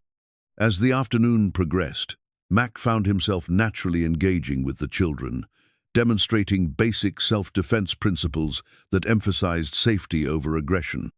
The young people responded with eager attention, their faces lighting up as they learned that they could protect themselves without becoming bullies. "You're a natural teacher," observed Celina Vargas, who'd been watching from the center's entrance. "These kids trust you instinctively." "They remind me of Sophia," Mack replied, watching a small boy practice the blocking technique he'd just demonstrated. "Every child deserves to feel safe." "That's exactly why Project Guardian matters," Celina said, settling beside him on a bench that overlooked the makeshift training area. "But it needs the right leader, someone who understands that true strength comes from protecting others, not dominating them." She pulled out a folder containing documents that looked official and important. "I've been investigating Ramon Santos more thoroughly. My security team has found evidence that connects him to the convenience store robbery, to the media campaign against you, and to the lawyers your ex-wife's mother hired." Mack's blood ran cold. "He's behind the custody challenge?" "I believe so," Celina confirmed. "Santos sees you as a threat because you can identify him, testify against his operations, expose the corruption that destroyed your career. He's using every available weapon to discredit you before you can clear your name." "What kind of evidence?" Mack asked, though he dreaded the answer. "Financial records showing payments to the lawyers, communication intercepts, revealing coordination between different attacks on your reputation, surveillance footage from the convenience store that shows the robbery was planned specifically around my schedule." The implications were staggering. The viral video that had made him famous had also made him a target for someone who'd been manipulating his life for years. Ramon Santos hadn't just destroyed his career, he'd been actively working to ensure that Mack could never rebuild it. "Why are you helping me?" Mack asked, the question that had haunted him since their first meeting. Celina's expression grew thoughtful. "Because I believe in justice, because I've seen what you're capable of when you protect others, and because I think we can help each other build something important." She gestured toward the children, who were still practicing the techniques Mack had taught them. "These kids need what you can offer, and you need what my resources can provide: legal support, financial stability, the ability to clear your name and protect Sophia." "What's the catch?" Mack asked, suspicion warring with hope. "No catch," Celina replied. "Just a partnership. You help me build Project Guardian into something that can transform communities, and I help you prove your innocence and win the custody hearing." The stack of medical bills in his apartment seemed to mock him from across the city. Sophia's breathing treatments would continue whether he could pay for them or not, but the financial pressure was becoming unsustainable. The custody hearing would determine whether he could continue being her father. But even if he won, their poverty would remain a constant threat to her welfare. "I need to think about it," Mack said, though his resolve was weakening. "Of course," Celina agreed, "but the custody hearing is Friday. If you want my help, I need your answer by tomorrow morning." That evening, as Mack helped Sophia with her homework, he found himself studying her face with new intensity. The breathing treatment had helped, but he could see the fatigue that came from her body's constant struggle to process air efficiently. She deserved better than a father who was too proud to accept help that could improve her life. "Papa, why don't you teach other kids the things you taught me?" Sophia asked, her question coming from the innocent curiosity of childhood. "What things?" Mack asked, though he suspected he knew the answer. How to be brave when things are scary. How to protect people who need help. How to make bullies stop being mean. Her words carried the weight of truth that children often delivered without understanding their impact. Mack realized that he'd been teaching Sophia lessons about courage and protection through his actions, even when he'd been hiding from his own past. "Would you like it if I taught other children?" he asked. "Yes," Sophia replied, with immediate enthusiasm. "Then more kids could learn to be heroes like you." Later that night, after Sophia had fallen asleep, Mack sat at their small table and spread out the medical bills that had been accumulating for months. The numbers were overwhelming, but they represented more than debt. They represented his daughter's health, her future, their family's stability. Beside the bills, he placed Celina Vargas's business card and the folder of evidence she'd gathered about Ramon Santos. The choice before him was clear: continue struggling alone while Sophia's needs went unmet, or trust someone who might be able to help them both build a better future. The decision crystallized when he looked at Sophia's inhaler sitting on the nightstand, the small blue device that represented both her vulnerability and her strength. She faced her breathing challenges with courage every day, adapting to limitations while refusing to let them define her possibilities. If his 6-year-old daughter could be that brave, surely he could find the courage to accept help that might transform their lives. The champion who'd been buried beneath years of shame was stirring again, not for glory or recognition, but for something far more precious: the chance to be the father Sophia deserved and the teacher that other children needed. Tomorrow, he would call Celina Vargas and accept her offer. The medical bills would be paid, the custody hearing would be fought with proper legal support, and Project Guardian would become a reality that could help families like his own. But tonight, he sat in the darkness of their small apartment, watching Sophia sleep peacefully while making a promise to himself and to her dreams. He would step back into the light, face whatever challenges awaited, and prove that true championship wasn't measured in trophies or public recognition, but in the courage to protect and serve others when they needed it most. The stack of medical bills no longer seemed like an insurmountable obstacle. They had become a bridge to a better future, one that required him to trust in the possibility that redemption was still possible, even after 6 years of hiding from the world that had once rejected him.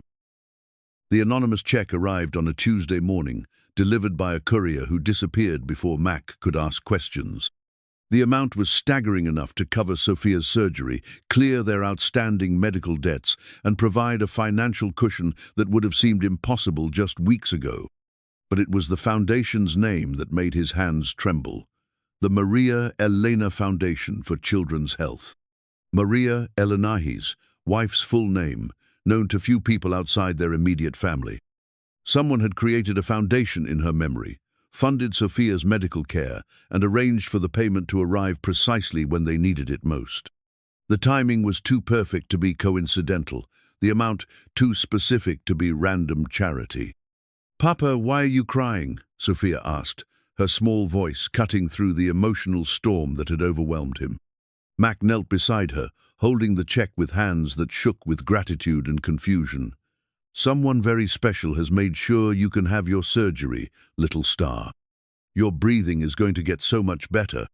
"Who would do that?" Sophia asked, her 6-year-old mind trying to understand the concept of anonymous generosity. "I don't know," Mack admitted, though suspicion was already forming in his mind. "But I think it's someone who believes in taking care of families like ours." The revelation came that afternoon when Celina Vargas called with news that would change everything. Her security team had uncovered evidence that went far beyond simple match-fixing. Ramon Santos was connected to a criminal syndicate that had been operating in Philippine sports, entertainment, and legitimate business for over a decade. "Can you meet me at my office?" Celina asked, her voice carrying an urgency that made Mack's stomach clench. "I have information that you need to see immediately."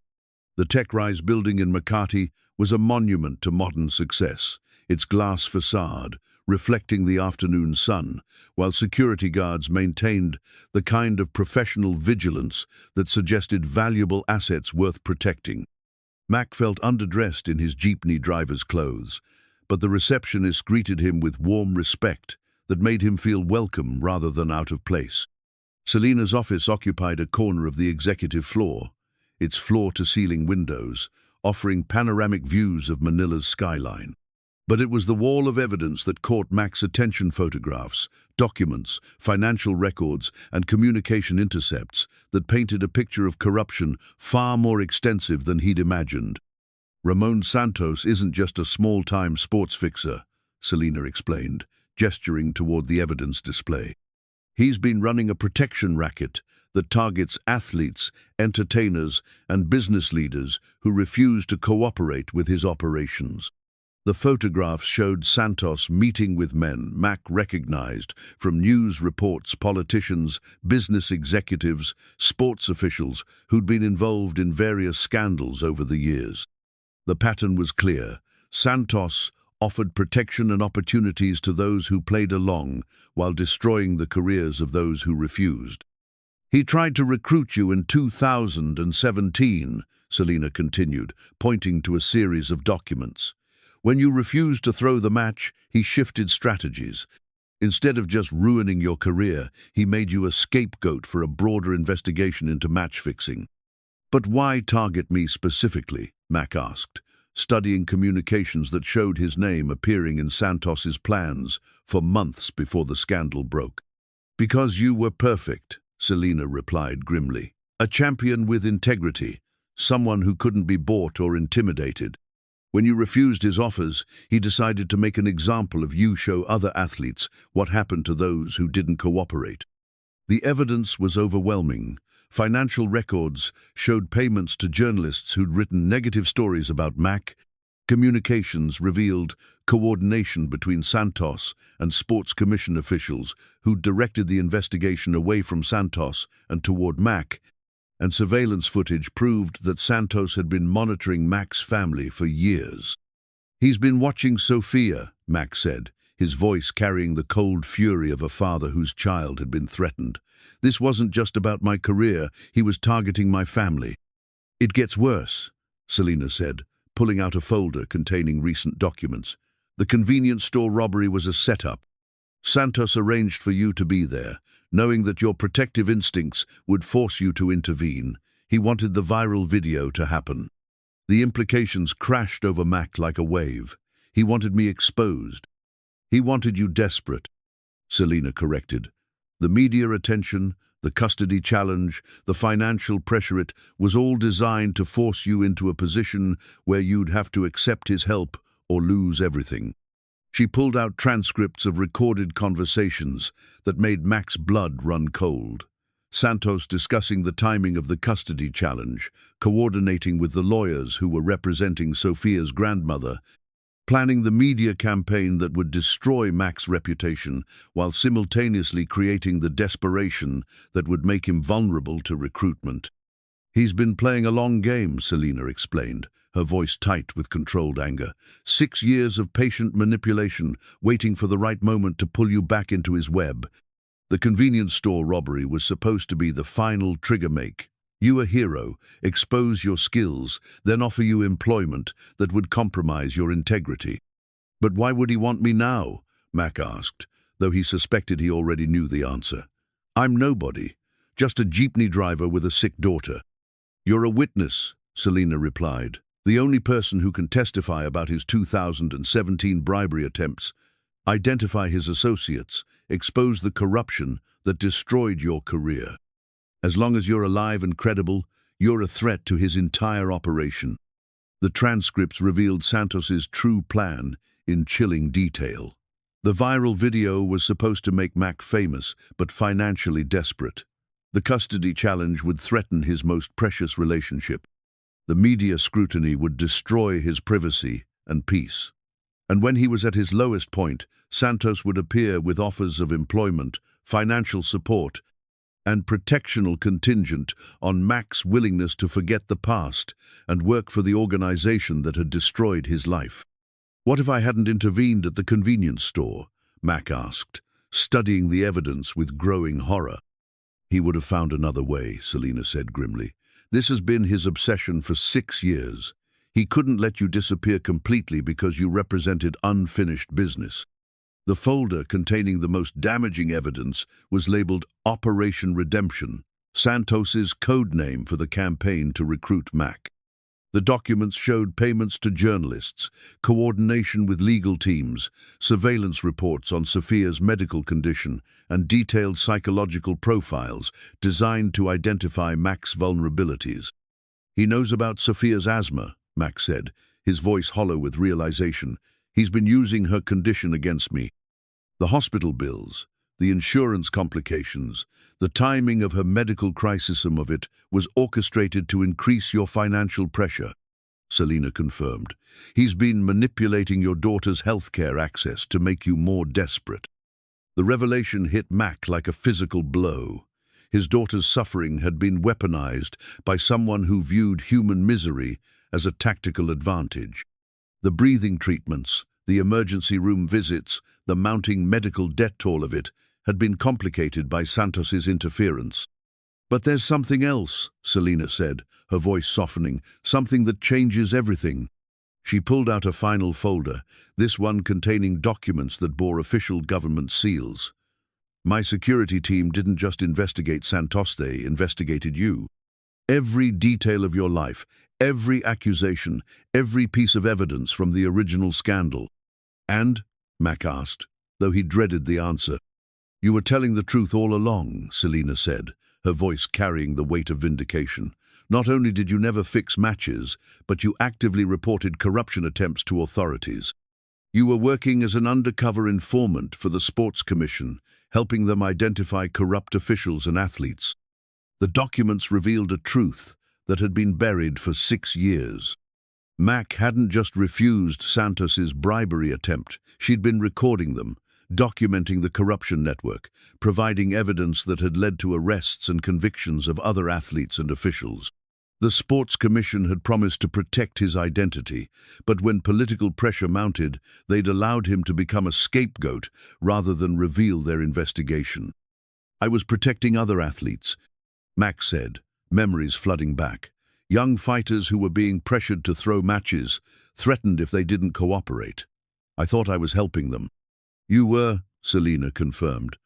"Your testimony led to the conviction of 12 people involved in match-fixing operations. But Santos escaped prosecution because he'd insulated himself from direct involvement. You were the only witness who could connect him to the bribery attempts." The weight of 6 years of shame and self-doubt began to lift from Mack's shoulders. He hadn't been a disgraced athlete hiding from scandal. He'd been a hero who'd sacrificed his career to protect others, then been abandoned by the system he'd served. "Why didn't they tell me?" he asked, his voice cracking with emotion. "Why did they let me think I was guilty?" "Because revealing the truth would have exposed their investigation methods and put other informants at risk," Celina explained. "They sacrificed your reputation to protect their operations." The Maria Elena Foundation check suddenly made sense. "You created the foundation," Mack said, understanding dawning. "You've been helping us anonymously." Celina's expression grew gentle. "I've been investigating you for weeks, trying to understand who you really are. What I found was a man who'd given up everything to protect his daughter, who'd accepted disgrace rather than compromise his integrity, who'd sacrificed his own dreams to serve others." "But why?" Mack asked, overwhelmed by the generosity he'd never understood. "Because when I was 12 years old, my father was falsely accused of embezzling from his company," Celina said, her voice carrying the weight of old pain. "He lost his job, his reputation, his will to fight. I watched him give up on himself, and I swore I'd never let that happen to someone else if I could prevent it." The revelation reframed everything. Celina's interest in his case wasn't just professional curiosity or charitable impulsite, was personal mission, driven by her own family's experience with injustice. "I've been where Sophia is now," she continued, watching a good father struggle with circumstances beyond his control, seeing him sacrifice his own welfare for his child's needs. "The difference is that I now have the resources to help. The surgery payments, the foundation, Project Guardian, it's all connected," Mack realized. "Everything is connected," Celina confirmed. Your Vindication, Sophia's medical care, the custody hearing, the community program, they're all part of the same fight. Santos thinks he can manipulate your desperation into compliance, but he's wrong. We're going to clear your name, win the custody case, and build something that helps families like yours. The anonymous check in Mack's pocket felt heavier now, weighted with the knowledge that it represented more than financial assistance. It was a declaration of faith from someone who'd seen his true character and chosen to invest in his future. "I don't deserve this," he said, his voice barely above a whisper. "You deserve everything you've been denied for 6 years." Celina replied firmly. "Recognition for your integrity, appreciation for your sacrifices, support for your family, and the chance to build something meaningful with your skills and experience." The wall of evidence surrounding them told the story of a man who'd been wronged by powerful forces, but it also revealed the truth that had been hidden beneath layers of deception and manipulation. Mack wasn't the disgraced athlete he'd believed himself to be, was a hero who'd been betrayed by the system he'd served. "What happens now?" he asked, looking at the evidence that could transform his life. "Now we fight," Celina said, her voice carrying the determination of someone who'd built an empire through courage and persistence. "We expose Santos, clear your name, win the custody hearing, and launch Project Guardian. But most importantly, we prove that sometimes the system can work for justice instead of against it." The anonymous foundation check had been more than financial assistance. It had been a bridge between the life he'd been forced to live and the life he deserved to reclaim. In accepting Celina's help, Mack wasn't just saving his family, he was stepping back into the light as the champion he'd always been, ready to fight for truth, justice, and the children who needed his protection. The tears that had started with the anonymous check now flowed freely, carrying with them 6 years of buried pain, suppressed hope, and the overwhelming relief of finally being seen and understood by someone who believed in his worth. The champion who'd been buried beneath shame and struggle was rising again, not for glory or recognition, but for something far more precious, the chance to reclaim his honor while building a future worthy of his daughter's dreams. The Project Guardian contract felt heavier than its pages suggested, each clause representing a commitment that would transform not just Mack's life, but the lives of countless children who needed hope more than they needed pity. As he signed his name with careful precision, Mack realized he was stepping out of the shadows that had protected him for 6 years and into a spotlight that would demand everything he had to give. "The community center in Tondo will be our pilot location," Celina explained, spreading architectural plans across the conference table. "We'll start with 30 children, expand based on results. The program combines self-defense training with academic tutoring, job skills development, and mentorship opportunities." The contracts were comprehensive, outlining salaries for instructors, equipment purchases, facility improvements, and partnerships with local schools and healthcare providers. But it was the liability clauses that made Mack pause legal protections that would shield him from the kinds of accusations that had destroyed his career before. "You're taking a significant risk," he said, studying the financial commitments that represented millions of pesos in investment.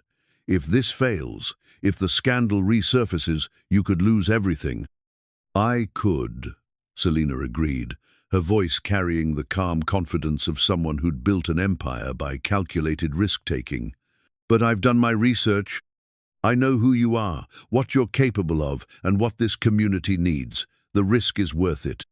The custody hearing was scheduled for the following day, but Mack's legal team, funded by the Maria Elena Foundation, had transformed his prospects entirely.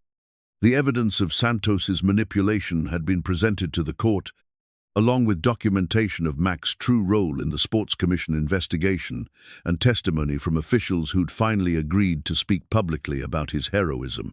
"Your ex-wife's mother is withdrawing her custody petition," announced Maria Santos, the attorney who'd been working around the clock to clear Mack's name. When confronted with evidence of Ramon Santos's manipulation, she realized she'd been used as a weapon against you and Sophia. The relief was overwhelming, but Mack had learned to be cautious about victories that seemed too easy. What's the catch? No catch, Maria replied, her professional demeanor softening with genuine satisfaction. She's actually asking to meet with you privately. I think she wants to apologize. The meeting took place that afternoon in a quiet park where Sophia often played, neutral ground that carried memories of happier times. Elena Vasquez, Maria's mother, looked older than Mack remembered, her face etched with the lines of someone who'd been carrying regret for years. "I'm sorry," she said simply, her voice carrying the weight of genuine remorse. "I let my grief over Maria's death blind me to what kind of father you really are. When I saw the evidence about Santos, about what you've been going through, I realized I'd been trying to take away the only parent Sophia has left." "You were protecting your granddaughter," Mack replied, his own anger tempered by understanding. "That's what family does." "But I wasn't protecting her," Elena said, tears streaming down her weathered cheeks. "I was hurting her. Maria would be ashamed of me for trying to separate Sophia from a father who loves her so much." The reconciliation was awkward but genuine, two people who'd been manipulated by forces beyond their understanding, finally recognizing their common ground. Elena asked to be part of Sophia's life again, not as a threat to Mack's custody, but as a grandmother who could provide additional support and love. "She talks about you sometimes," Mack said, surprising himself with the offer. "She remembers the songs you used to sing to her." "I'd like to sing them again," Elena replied, hope flickering in her eyes. "If you'll let me." The afternoon brought the first official training session for Project Guardian, held in the renovated warehouse that would serve as their headquarters. 25 children had been selected for the pilot program, their ages ranging from 8 to 15, their backgrounds representing the full spectrum of Manila's urban challenges. Sister Maria had helped with the selection process, identifying young people who would benefit from the program's combination of physical training, academic support, and mentorship. Some came from families struggling with poverty, others from neighborhoods where violence was common, all of them carrying the guarded expressions of children who'd learned not to trust easily. "Welcome to Project Guardian," Mack said, addressing the group with the same calm authority he'd once brought to competition. "This program isn't about teaching you to fight, it's about teaching you to protect yourselves and others." The children listened with skeptical attention, their body language suggesting they'd heard promises before that hadn't been kept. But as Mack began demonstrating basic defensive positions, their expressions shifted from doubt to curiosity to engaged participation. "The first rule of self-defense," he explained, moving through the group to adjust their stances, "is that the best fight is the one you avoid. We learn these skills so we can protect ourselves and others when there's no other choice." Kevin, the teenager from the convenience store, had volunteered to help with the program, his bruised face serving as a reminder of why these skills mattered. "Mr. Dela Cruz saved my grandfather and me," he told the younger children. "He showed us that one person can make a difference when they choose to help instead of looking away." The training session revealed the natural teaching ability that had always been part of Mack's character. He moved through the group with patient attention, correcting techniques with gentle guidance, encouraging timid children while moderating the enthusiasm of those who wanted to rush ahead. "Maria, keep your feet shoulder-width apart," he instructed an 8-year-old girl whose stance needed adjustment. "Good balance is more important than looking strong." "But I want to be strong," Maria replied, her small face serious with determination. "Strength comes from practice and patience," Mack explained. "The strongest fighters are the ones who protect others, not the ones who hurt them." As the afternoon progressed, Mack noticed how the children's interactions began to change. Initial shyness gave way to mutual support, with older students helping younger ones master basic techniques. The program was creating community among participants, building the kinds of relationships that could sustain them through challenges outside the training center. "You're transforming them," observed Dr. Cruz, the pediatrician who'd volunteered to provide medical support for the program. "I've seen some of these children in my clinic. They're carrying themselves differently already." "They're learning that they have power," Mack replied, watching a shy 10-year-old successfully demonstrate a defensive technique to applause from his peers. Not power over others, but power to protect themselves and the people they care about. The evening brought an unexpected visitor. Celina arrived at the training center just as the session was ending, her business attire replaced by casual clothes that suggested she'd come not as an executive, but as someone personally invested in the program's success. "How did it go?" she asked, settling on a bench that overlooked the training area where children were still practicing techniques in small groups. "Better than I expected," Mack replied, his voice carrying the satisfaction of someone who'd rediscovered his true calling. "These kids are hungry for something positive in their lives. They just needed someone to believe in them." "Like someone believed in you," Celina observed, her eyes following the children as they gradually transitioned from training to more social interactions. "I'm still not sure I deserve this chance," Mack admitted, his habitual self-doubt warring with the day's evidence of his impact on others. "You deserve it because you'll use it to help others," Celina replied. "That's what makes you different from the people who've had power and used it selfishly." As the children departed with their families, Mack noticed how parents lingered to speak with him, their expressions mixing gratitude with cautious hope. These were families who'd struggled with the same challenges he'd faced: financial pressure, neighborhood violence, the constant worry that their children's futures were limited by circumstances beyond their control. "My son hasn't talked about anything but this program since he got home," said Mrs. Reyes, Kevin's mother. "He's been practicing those moves you taught him, but more importantly, he's been talking about helping other kids." "That's the point," Mack replied, watching her son demonstrate a technique to a younger child. "We're not just training fighters, we're training protectors." The contract in his pocket felt like a bridge between the life he'd been forced to live and the life he was meant to have. Project Guardian wasn't just a job, it was a mission that aligned with his deepest values and highest aspirations.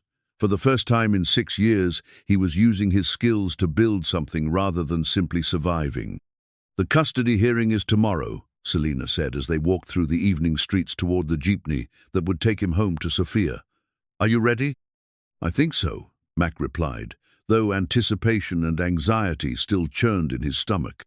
"The evidence is overwhelming, the lawyers are confident, and Elena's withdrawal of her petition removes the main threat." "But," Celina prompted, reading the hesitation in his voice. "But I've learned not to trust good news too easily," Mack said. "Santos has been manipulating this situation for 6 years. I can't believe he'll just accept defeat." "He won't," Celina agreed, her voice carrying the calm certainty of someone who'd prepared for multiple contingencies. "That's why we have security teams monitoring his associates, legal teams prepared for any last-minute challenges, and evidence that can expose his entire operation if he tries to interfere." The Project Guardian contract represented more than employment. It was a declaration of faith in his ability to transform his experiences into something that could benefit others. The community center would become a sanctuary where children could learn to protect themselves and others, where families could find support and hope, where the cycle of victimization could be broken through education and empowerment. "Tomorrow changes everything," Mack said, looking up at the stars that were barely visible through Manila's urban haze. "Win or lose, there's no going back to the life I've been living." "Would you want to go back?" Celina asked. Mack considered the question as they reached his jeepney, the colorful vehicle that had been his sanctuary for 6 years. "No," he said finally. "I'm tired of hiding. I'm tired of being ashamed of things I didn't do. I'm tired of letting fear dictate my choices." "Then you're ready," Celina said, her voice carrying the warmth of someone who'd watched him transform from broken victim to emerging hero. "Ready to fight for your family, ready to serve your community, ready to be the man Sofia has always believed you to be." The custody hearing would determine whether he could continue being Sofia's father, but the real victory was already beginning. The champion who'd been buried beneath 6 years of shame was rising again, not for personal glory but for something far more meaningful, the chance to use his gifts in service of others who needed protection, guidance, and hope.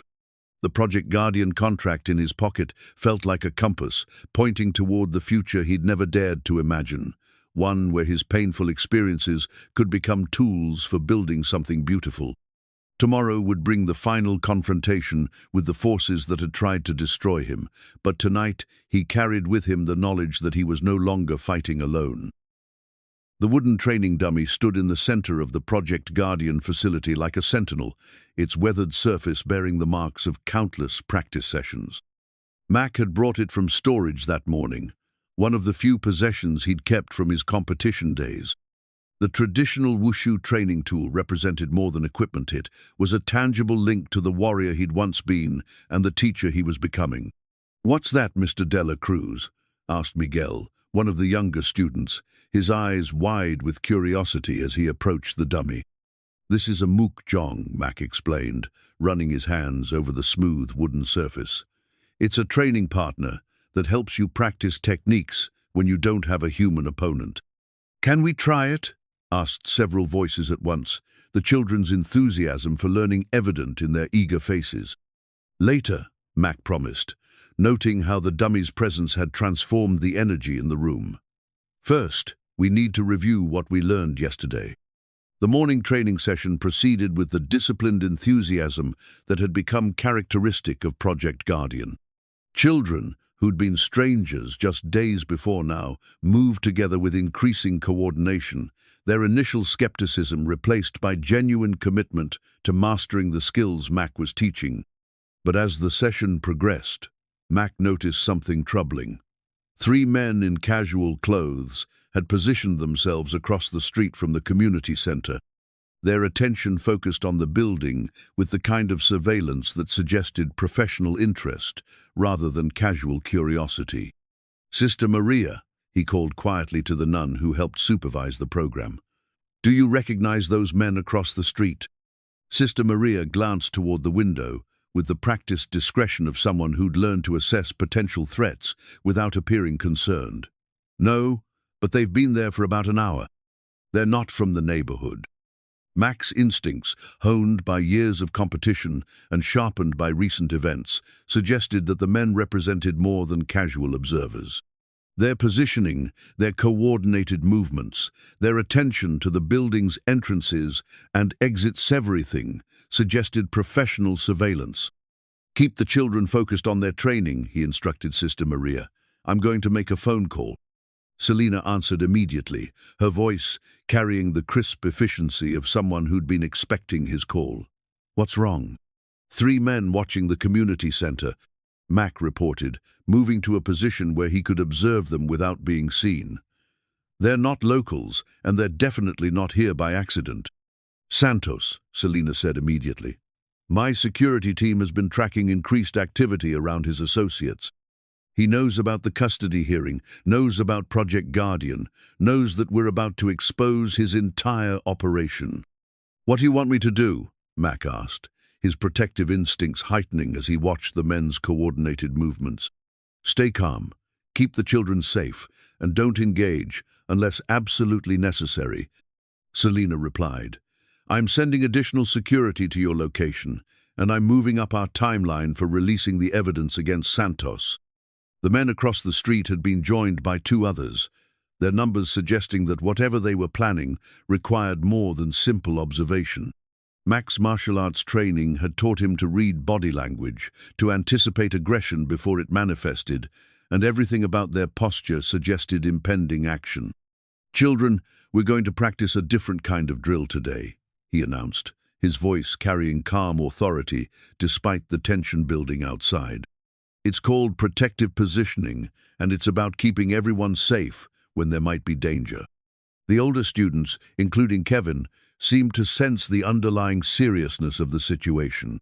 Without being told explicitly, they began moving toward the younger children, their protective instincts activated by Mack's subtle signals. "What kind of danger?" asked Maria, the 8-year-old whose innocence made her question everything. "Probably nothing," Mack replied truthfully. "But sometimes adults make bad choices, and we need to be ready to protect ourselves and each other." The training session transformed from skills practice to safety preparation. Mack showed the children how to move quickly but calmly toward designated safe areas, how to help younger students while following older ones, how to respond to emergency signals without panic. Remember, he emphasized as they practiced the evacuation procedures, the most important thing is staying together. We protect each other by working as a team. Through the window, Mack watched the surveillance team's leader speaking into a radio, his gestures suggesting that whatever they were planning was about to begin. The custody hearing was scheduled for that afternoon, but Santos apparently had decided to create a crisis that would disrupt the proceedings. "Mr. Dela Cruz," Kevin said quietly, moving to stand beside him at the window. "Those men aren't here to watch us, are they?" "No," Mack replied, appreciating the teenager's maturity. "I think they're here to cause trouble, but we're ready for trouble, aren't we?" "Yes, sir," Kevin said, his voice carrying the determination of someone who'd already faced violence and chosen to stand against it. "What do you need me to do?" "Help me keep the younger children calm," Mack instructed, "and if anything happens, follow the evacuation plan we just practiced." The sound of vehicles approaching made Mack's pulse quicken. 3 black sedans had pulled up to the community center, their occupants emerging with the coordinated efficiency of a military operation. But these weren't soldiers, they were Santos's men, and their presence meant that the careful game of manipulation and legal maneuvering was about to become something far more direct. "Everyone to the back room," Mack commanded, his voice carrying the authority of someone who'd made life or death decisions before. "Follow Kevin and Sister Maria. Stay quiet, stay together, and wait for my signal." The children responded with the disciplined obedience they'd been practicing, their movements quick but controlled as they filed toward the building's rear section. Even the youngest students seemed to understand that this was real, that the drills they'd practiced were now protecting them from genuine danger. "What about you?" asked Sister Maria, her concern evident despite her professional calm. "I'll handle this," Mack replied, his voice carrying the quiet certainty of someone who'd accepted responsibility for others' safety. "Keep them safe until help arrives." The men entering the building moved with professional precision, their casual clothes unable to disguise the coordinated nature of their approach. Mack counted 6 of them, their positioning suggesting they'd planned this operation carefully. "Dela Cruz," called the leader, a man in his 40s, whose scarred face suggested extensive experience with violence. "My employer wants to speak with you." "Tell your employer I'm not interested," Mack replied, positioning himself between the intruders and the room where the children were hidden. "This is a community center with children present. Take your business elsewhere." "The children are why we're here," the man replied, his smile carrying the cold satisfaction of someone who enjoyed having leverage over others. "My employer is concerned about the kind of influence you're having on young minds." The wooden training dummy stood beside Mack like a silent partner, its presence reminding him of the countless hours he'd spent perfecting techniques that were now needed not for competition but for protection of innocence. The traditional wushu tool had been designed to help warriors prepare for combat, and now it would witness the real thing. "The children are under my protection," Mack said, his voice carrying the flat certainty of someone who'd made a decision from which there was no retreat. "If you want to reach them, you'll have to go through me." "That's exactly what we plan to do," the leader replied, gesturing to his associates, who began spreading out to surround Mack. "Nothing personal, understand, just business." The wooden training dummy absorbed the first blow, as Mack used it as both shield and weapon, its solid construction providing protection, while its extended arms became tools for striking and blocking. The ancient training tool transformed from practice equipment into instrument of defense, its weathered surface scarred by new impacts. The 6 men moved with professional coordination, but they'd made the mistake of underestimating their opponent. Mack's skills had been dormant for years, suppressed by shame and circumstances, but they returned with explosive force when needed to protect the children who'd come to trust him. The wooden dummy spun on its base as Mack wielded it like an extension of his own body, its arms deflecting attacks while creating openings for counterstrikes. The traditional training tool had prepared him for exactly this kind of combat, its design allowing him to face multiple opponents with tactical advantage. "The children are safe," he said as the first attacker hit the floor, his voice carrying the calm authority of someone who'd found his true calling. "And they're going to stay safe." The wooden training dummy had witnessed the birth of a champion years ago, standing silent in training halls while a young fighter learned to channel anger into precision, fear into courage, weakness into strength. Now it stood witness to something even more important, the transformation of a broken man into a protector of innocence, a teacher into a guardian, a victim into a hero. The battle for Project Guardian had begun, and the wooden dummy would bear the scars of victory. The arrest warrant for Ramon Santos had been signed at 2:47 p.m., just as Mack was finishing his confrontation with the intruders at the community center. The legal document represented 6 years of patient investigation, meticulous evidence gathering, and the kind of justice that had seemed impossible when he'd first been framed for crimes he'd never committed. "It's over," Celina said, her voice carrying exhausted relief as she showed Mack the official paperwork. "Santos is in custody, his associates are being rounded up, and the evidence we've gathered will put him away for decades." The community center bore the scars of the morning's confrontation, overturned furniture, damaged equipment, and the lingering tension of violence that had erupted in a place meant to nurture children's growth. But the most important evidence of victory was the fact that none of the students had been harmed, their safety preserved by the combination of careful preparation and Mack's willingness to place himself between them and danger. "Mr. Dela Cruz saved us," Miguel told the police officers who'd arrived to take statements. "The bad men wanted to hurt us, but he wouldn't let them." The wooden training dummy stood battered but intact, its surface bearing new scars from the confrontation that had transformed it from practice equipment into instrument of defense. The traditional wushu tool had witnessed Mack's complete transformation from hiding victim to active protector, its weathered wood now carrying the marks of real combat. "The children are asking if you're okay," Sister Maria reported, her concern evident despite her professional composure. "They were frightened, but they followed the evacuation procedures perfectly. You trained them well." "They trained themselves," Mack replied, his voice carrying the hoarse exhaustion of someone who'd fought not just physical opponents, but the ghosts of his own past. "All I did was show them they had the power to protect each other." The afternoon brought revelations that put the morning's violence into perspective. Santos's organization had been unraveling for months, pressure from multiple investigations, finally converging into criminal charges that would end his career permanently. The attack on the community center had been a desperate attempt to silence the one witness who could connect him to the original match-fixing scandal. "He knew we were close," explained Detective Morales, the lead investigator whose team had been tracking Santos's organization for years. The custody hearing, the media attention, the community program, it all represented threats to his operation that he couldn't tolerate. The legal vindication felt surreal after 6 years of carrying shame for crimes he'd never committed. Mack's name would be officially cleared, his reputation restored, his integrity acknowledged by the same institutions that had once abandoned him to protect their investigations. "The Sports Commission is issuing a public apology," Celina reported, reading from official documents that had been delivered by courier. "They're also offering to restore your championship title and provide compensation for the career damage you suffered." "I don't want the title back," Mack said, surprising himself with the certainty of his response. "That was a different life. I'm not the same person who won that championship." "You're better," Celina replied, her voice carrying the warmth of someone who'd witnessed his transformation.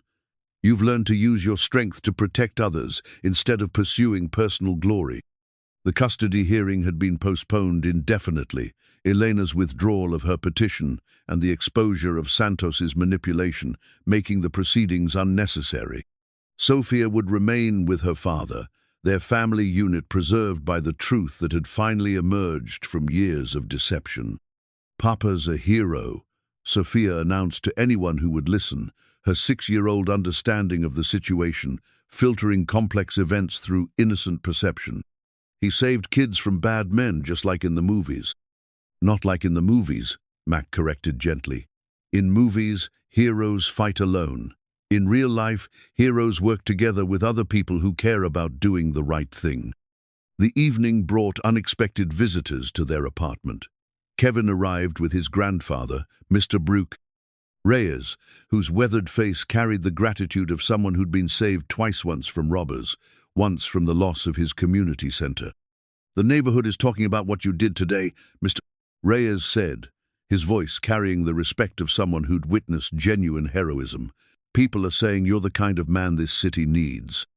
"I'm just a father trying to protect children," Mack replied, uncomfortable with praise that felt too grand for actions that had seemed like simple necessity. "That's exactly what the city needs," Kevin added, his young face serious with determination.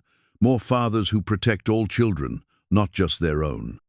The Project Guardian program would continue, its mission validated by the day's events.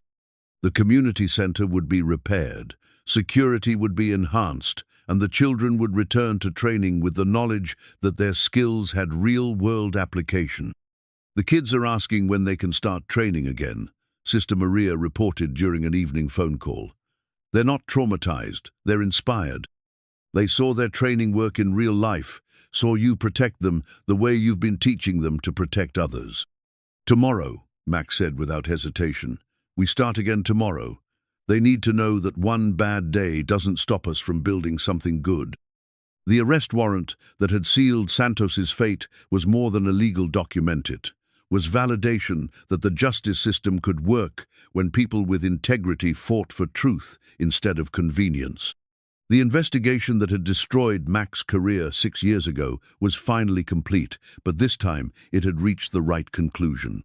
"Santos is confessing to everything," Detective Morales reported during a late evening briefing. "The match, fixing, the bribery attempts, the manipulation of your case, the attacks on your family. He knows the evidence is overwhelming, so he's trying to negotiate a plea deal." "What kind of deal?" Mack asked, though he suspected the answer wouldn't satisfy his need for complete justice. "Reduced sentence in exchange for information about other corrupt officials and athletes," the detective replied. "It's not perfect, but it would expose a network of corruption that goes far beyond sports." Mack considered the implications while watching Sophia sleep peacefully beside him, her breathing steady and unlabored for the first time in weeks. The stress of recent events seemed to have lifted from her small body, allowing her to rest without the tension that had been affecting her respiratory system. "Let him confess," Mack said finally. "But I want the full truth on record, everything he did to my family, every lie he told, every life he damaged. Other people deserve to know what really happened." The wooden training dummy would need repairs before it could return to service, its scarred surface bearing witness to the day's violence. But the traditional tool had proven its worth beyond practice sessions, demonstrating that ancient wisdom about preparation and protection remained relevant in modern conflicts. "I want to learn to use that," Sophia said the next morning, pointing to the damaged dummy that Mack was carefully examining. "If bad people come again, I want to help protect the other kids." "The best protection is avoiding fights," Mack replied, his father's instincts warring with his recognition of her courage. "But if you really want to learn, we'll start with the basics when you're older." "How much older?" Sophia pressed, her determination evident in the way she mimicked his stance while asking the question. "When you're 8, Mack decided, compromising between his protective impulses and her obvious interest. "That's when you'll be strong enough to learn properly." The community response to Project Guardian's first crisis was overwhelming. Parents who'd been skeptical about the program now lined up to enroll their children, convinced by the morning's events that Mack's training could provide real protection in a dangerous world. "We have a waiting list of over 100 children," Celina reported during their evening meeting. "We'll need to expand the program faster than we planned." "Good," Mack replied, his voice carrying the satisfaction of someone who'd found his true calling. "These kids deserve every opportunity we can give them." The arrest warrant had been the culmination of an investigation that began with Mack's original reports about corruption, continued through 6 years of patient evidence gathering, and ended with Santos's organization completely exposed. Justice had been delayed, but it had finally arrived with the force of absolute vindication. "The Sports Commission wants to hold a ceremony," Celina mentioned, reading from a formal invitation that had arrived by messenger. "Public recognition of your integrity, restoration of your reputation, acknowledgement of the injustice you suffered." "Will there be reporters?" Mack asked, his instinctive wariness of media attention still strong despite his legal vindication. "Probably," Celina admitted. "But this time they'll be telling the truth about who you are and what you've accomplished." "Then we'll do it," Mack decided, understanding that public vindication might help other people who'd been falsely accused of crimes they didn't commit. "But Sophia comes with me. I want her to see that sometimes the truth does win."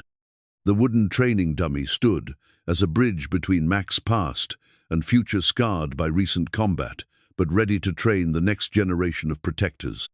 The traditional tool represented continuity between ancient wisdom and modern application, between individual skill and community service.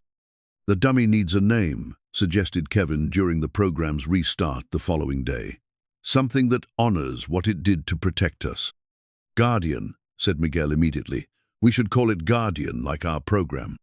The children's suggestion felt perfect, transforming the training tool from anonymous equipment into a named ally in their mission to build strength, confidence, and community. The wooden guardian would bear witness to countless training sessions, its scars serving as reminders that real courage meant standing between danger and those who needed protection. "Guardian it is," Mack agreed, running his hand over the dummy's weathered surface. "And like all guardians, it will help us practice protecting others."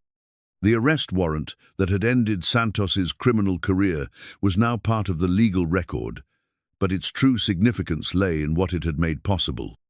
Mack's vindication allowed him to step fully into his role as teacher and protector, while the exposure of corruption created space for honest people to rebuild institutions that served justice rather than convenience. "Santos is going to prison for a very long time," Detective Morales confirmed during his final briefing. "His confession has already led to arrests of 12 other people involved in the corruption network. Your courage to report the original bribery attempt ultimately saved dozens of other athletes from being compromised." That night, as Mack tucked Sophia into bed, she asked the question that had been building since the crisis began. "Papa, are the bad men really gone?" "Yes, little star," he replied, his voice carrying the certainty of someone who'd watched justice prevail. "The bad men are gone, and they can't hurt our family anymore." "Good," Sophia said, her small hand reaching for her inhaler in the automatic gesture that had become part of her bedtime routine. "Now you can teach more kids to be heroes like you." The arrest warrant had been signed, the criminals were in custody, and the truth had finally emerged from years of deception. But the real victory was in Sophia's peaceful breathing, in the children who would return to Project Guardian with increased confidence, and in the knowledge that sometimes courage and persistence could overcome even the most entrenched corruption. The wooden guardian stood ready for tomorrow's training, its scars telling the story of a day when a father's love had transformed into community protection, when a disgraced athlete had become a true champion, and when justice had finally arrived for those patient enough to never stop fighting for truth. 6 months later, the new family photo sat proudly on the mantelpiece of their expanded apartment, a testament to how completely their lives had transformed. Mack stood in the center, his arm around Celina's shoulders, while Sophia beamed between them, her breathing easy and unlabored, thanks to the specialized medical care that had become affordable through his Project Guardian salary and the Foundation's continued support. The apartment itself reflected their changed circumstances, still modest but comfortable, with space for Sophia's art supplies, Mack's training equipment, and the small office where Celina often worked when she wanted to be close to their growing family. The yellowed newspaper clipping that had once hidden in shame beneath Sophia's clothes was now framed on the wall beside his official vindication letter, both documents serving as reminders that truth eventually surfaces despite temporary setbacks. "Papa, Miss Celina, look what I made," Sophia called from her art corner, holding up a drawing that captured the Project Guardian training center in vivid detail. The crayon figures showed children practicing martial arts while Mack demonstrated techniques, but the most striking element was the wooden Guardian dummy, now depicted with a smiling face and protective arms outstretched toward the young trainees. "It's beautiful, little star," Mack said, accepting the artwork with the serious attention he always gave her creative efforts. "Should we add it to our gallery?" The wall that had once held only a few scattered drawings now displayed dozens of Sophia's artworks, chronicling their journey from struggle to stability through a child's perspective. Her latest pieces showed families together, children learning, and heroes who looked remarkably like her father, helping others in various situations. "I want to show it to the kids at training tomorrow," Sophia announced, her enthusiasm for Project Guardian evident in everything she did. "Maria asked me to draw something about protecting families." Project Guardian had expanded beyond anyone's initial expectations. What had begun as a pilot program for 25 children now served over 300 young people across 5 community centers, with waiting lists that stretched for months. The program's success had attracted attention from other cities, leading to expansion plans that would eventually bring similar services to communities throughout the Philippines. "The Department of Education wants to integrate our curriculum into public schools," Celina reported, reviewing documents that had arrived that morning. "They're proposing a national program that combines self-defense training with character education." "Are we ready for that kind of growth?" Mack asked, his natural caution warring with excitement about the program's potential impact. "We are if we maintain our core principles," Celina replied, her business instincts balanced by genuine commitment to their mission. "Every expansion has to preserve what makes the program special: the focus on protection rather than aggression, the integration of academic support, the emphasis on community building." The wooden Guardian dummy had become something of a legend in their community, its story spreading through social media and local news reports. Children from other neighborhoods often asked to see the famous training tool that had helped protect the first Project Guardian class, and Mack had begun using its history as a teaching tool about courage and preparation. "Mr. Dela Cruz, when will I be ready to train with the Guardian dummy?" asked Carlos, a 10-year-old whose confidence had grown dramatically since joining the program 3 months earlier. "When you can demonstrate all the basic forms perfectly," Mack replied, watching as the boy immediately began practicing his stances with renewed determination. "The Guardian only trains students who've proven they understand that strength is for protection, not domination." The custody situation had resolved into something beautiful and unexpected. Elena, Sophia's grandmother, had become a regular presence in their lives, providing the kind of extended family support that had been missing since Maria's death. Her relationship with Celina had developed into genuine friendship, 2 women united by their love for Sophia and respect for the man who'd devoted his life to her care. "Grandma Elena is teaching me the songs Mama used to sing," Sophia announced during one of their evening dinners together. "She says Mama would be proud of how we help other families now." "She would be," Mack agreed, his voice carrying the peaceful acceptance of someone who'd learned to honor the past while building the future. "Your mother always believed that good things could come from difficult times." The conversation was interrupted by Kevin's arrival, the teenager who'd become an assistant instructor and was now preparing for college with a full scholarship funded by the Maria Elena Foundation. His transformation from convenience store victim to community leader exemplified the program's impact on young people who'd been given opportunities to grow beyond their circumstances. "Mr. Dela Cruz, the new students are asking about your story again," Kevin reported, his maturity evident in the way he'd learned to handle the curiosity about Mack's background. "Should I tell them about the championship days or focus on the community work?" "Tell them the truth," Mack replied, understanding that his past could inspire rather than embarrass when presented honestly.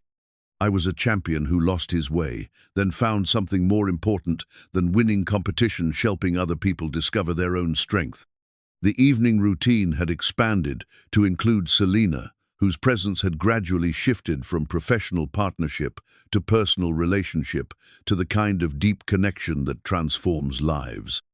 Their romance had developed slowly, built on shared values and mutual respect rather than dramatic gestures or overwhelming passion. "I never expected to find a family this way," Celina admitted as they watched Sophia practice her breathing exercises with the casual expertise of someone whose medical routine had become second nature. "A convenience store robbery led to the most important relationships of my life." "Maybe that's how the best things happen," Mack replied, his arm tightening around her shoulders. "When you're focused on helping others, the universe sends you exactly what you need."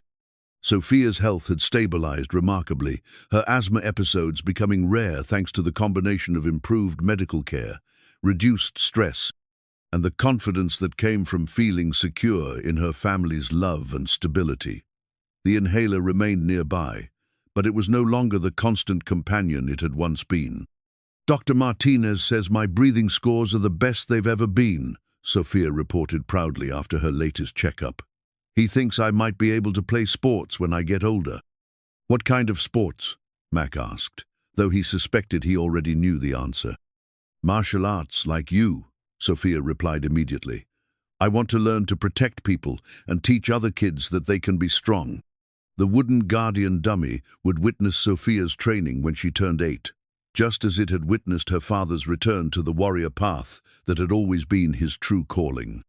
The traditional tool would bridge generations, connecting Mack's journey from disgraced athlete to community protector, with Sophia's potential path from protected child to leader who could help others. "The ceremony is next week," Celina mentioned, referring to the formal recognition event where the Sports Commission would officially restore Mack's championship title and issue their public apology. "Are you ready to face all that attention?" "I'm ready," Mack said, his voice carrying the calm confidence of someone who'd learned to accept both praise and criticism with equal grace. "But I'm more interested in what comes after the ceremony than the ceremony itself." "What comes after?" Sophia asked, her child's curiosity always focused on future possibilities. "We keep building," Mack replied, looking around their apartment at the evidence of their transformed lives, family photos, Project Guardian certificates, Sophia's artwork, and the peaceful domestic happiness that had seemed impossible just months before. "We keep helping families, training children, building communities where people protect each other." The new family photo captured more than just their current happiness. It reflected the journey that had brought them together, the challenges they'd overcome, and the future they were building together. Mack's expression showed the peaceful confidence of someone who'd found his true calling. Celina's smile carried the satisfaction of someone whose success had found meaningful purpose, and Sophia's joy radiated the security of a child who knew she was loved unconditionally. "Will we always be this happy?" Sophia asked as they prepared for bed, her question carrying the innocent directness of childhood. "We'll have challenges," Mack replied honestly, understanding that their lives would continue to include difficulties. "But we'll face them together, and we'll use whatever happens to help other people who need support." "Like a family of guardians," Sophia said, her observation capturing the essence of what they'd become. "Exactly like that," Celina agreed, settling beside them on the bed that had once been Mack's solitary refuge, but had now become the center of their shared family life. The wooden guardian dummy stood in the Project Guardian facility, ready for tomorrow's training sessions with children who would learn that true strength came from protecting others. The traditional tool bore the scars of real combat, but its greatest purpose was peaceful, teaching young people that they had the power to create safety and community through courage, skill, and compassion. Their story had come full circle, from a convenience store confrontation that exposed hidden truths to a family bound together by love, service, and the shared mission of helping others discover their own capacity for heroism. The viral video that had once threatened to destroy their privacy had ultimately led them to exactly where they belonged together, serving their community and proving that sometimes the most important victories are the ones that lift others rather than elevating ourselves. The inhaler on Sophia's nightstand was a reminder of ongoing challenges, but it no longer symbolized limitation. Instead, it represented resilience, adaptation, and the kind of quiet courage that inspired others to overcome their own obstacles. Their family had learned to transform weakness into strength, isolation into community, and past shame into present purpose. As Manila settled into peaceful sleep around them, three people who'd found each other through crisis now rested secure in the knowledge that their love had created something larger than themselves, a program that protected children, a foundation that supported families, and a story that proved redemption was always possible for those brave enough to serve others. The champion who'd been buried beneath shame had risen as something greater than he'd ever been before, not just a winner of competitions, but a builder of character, protector of innocence, and father whose love had created a legacy that would inspire generations of young guardians to come.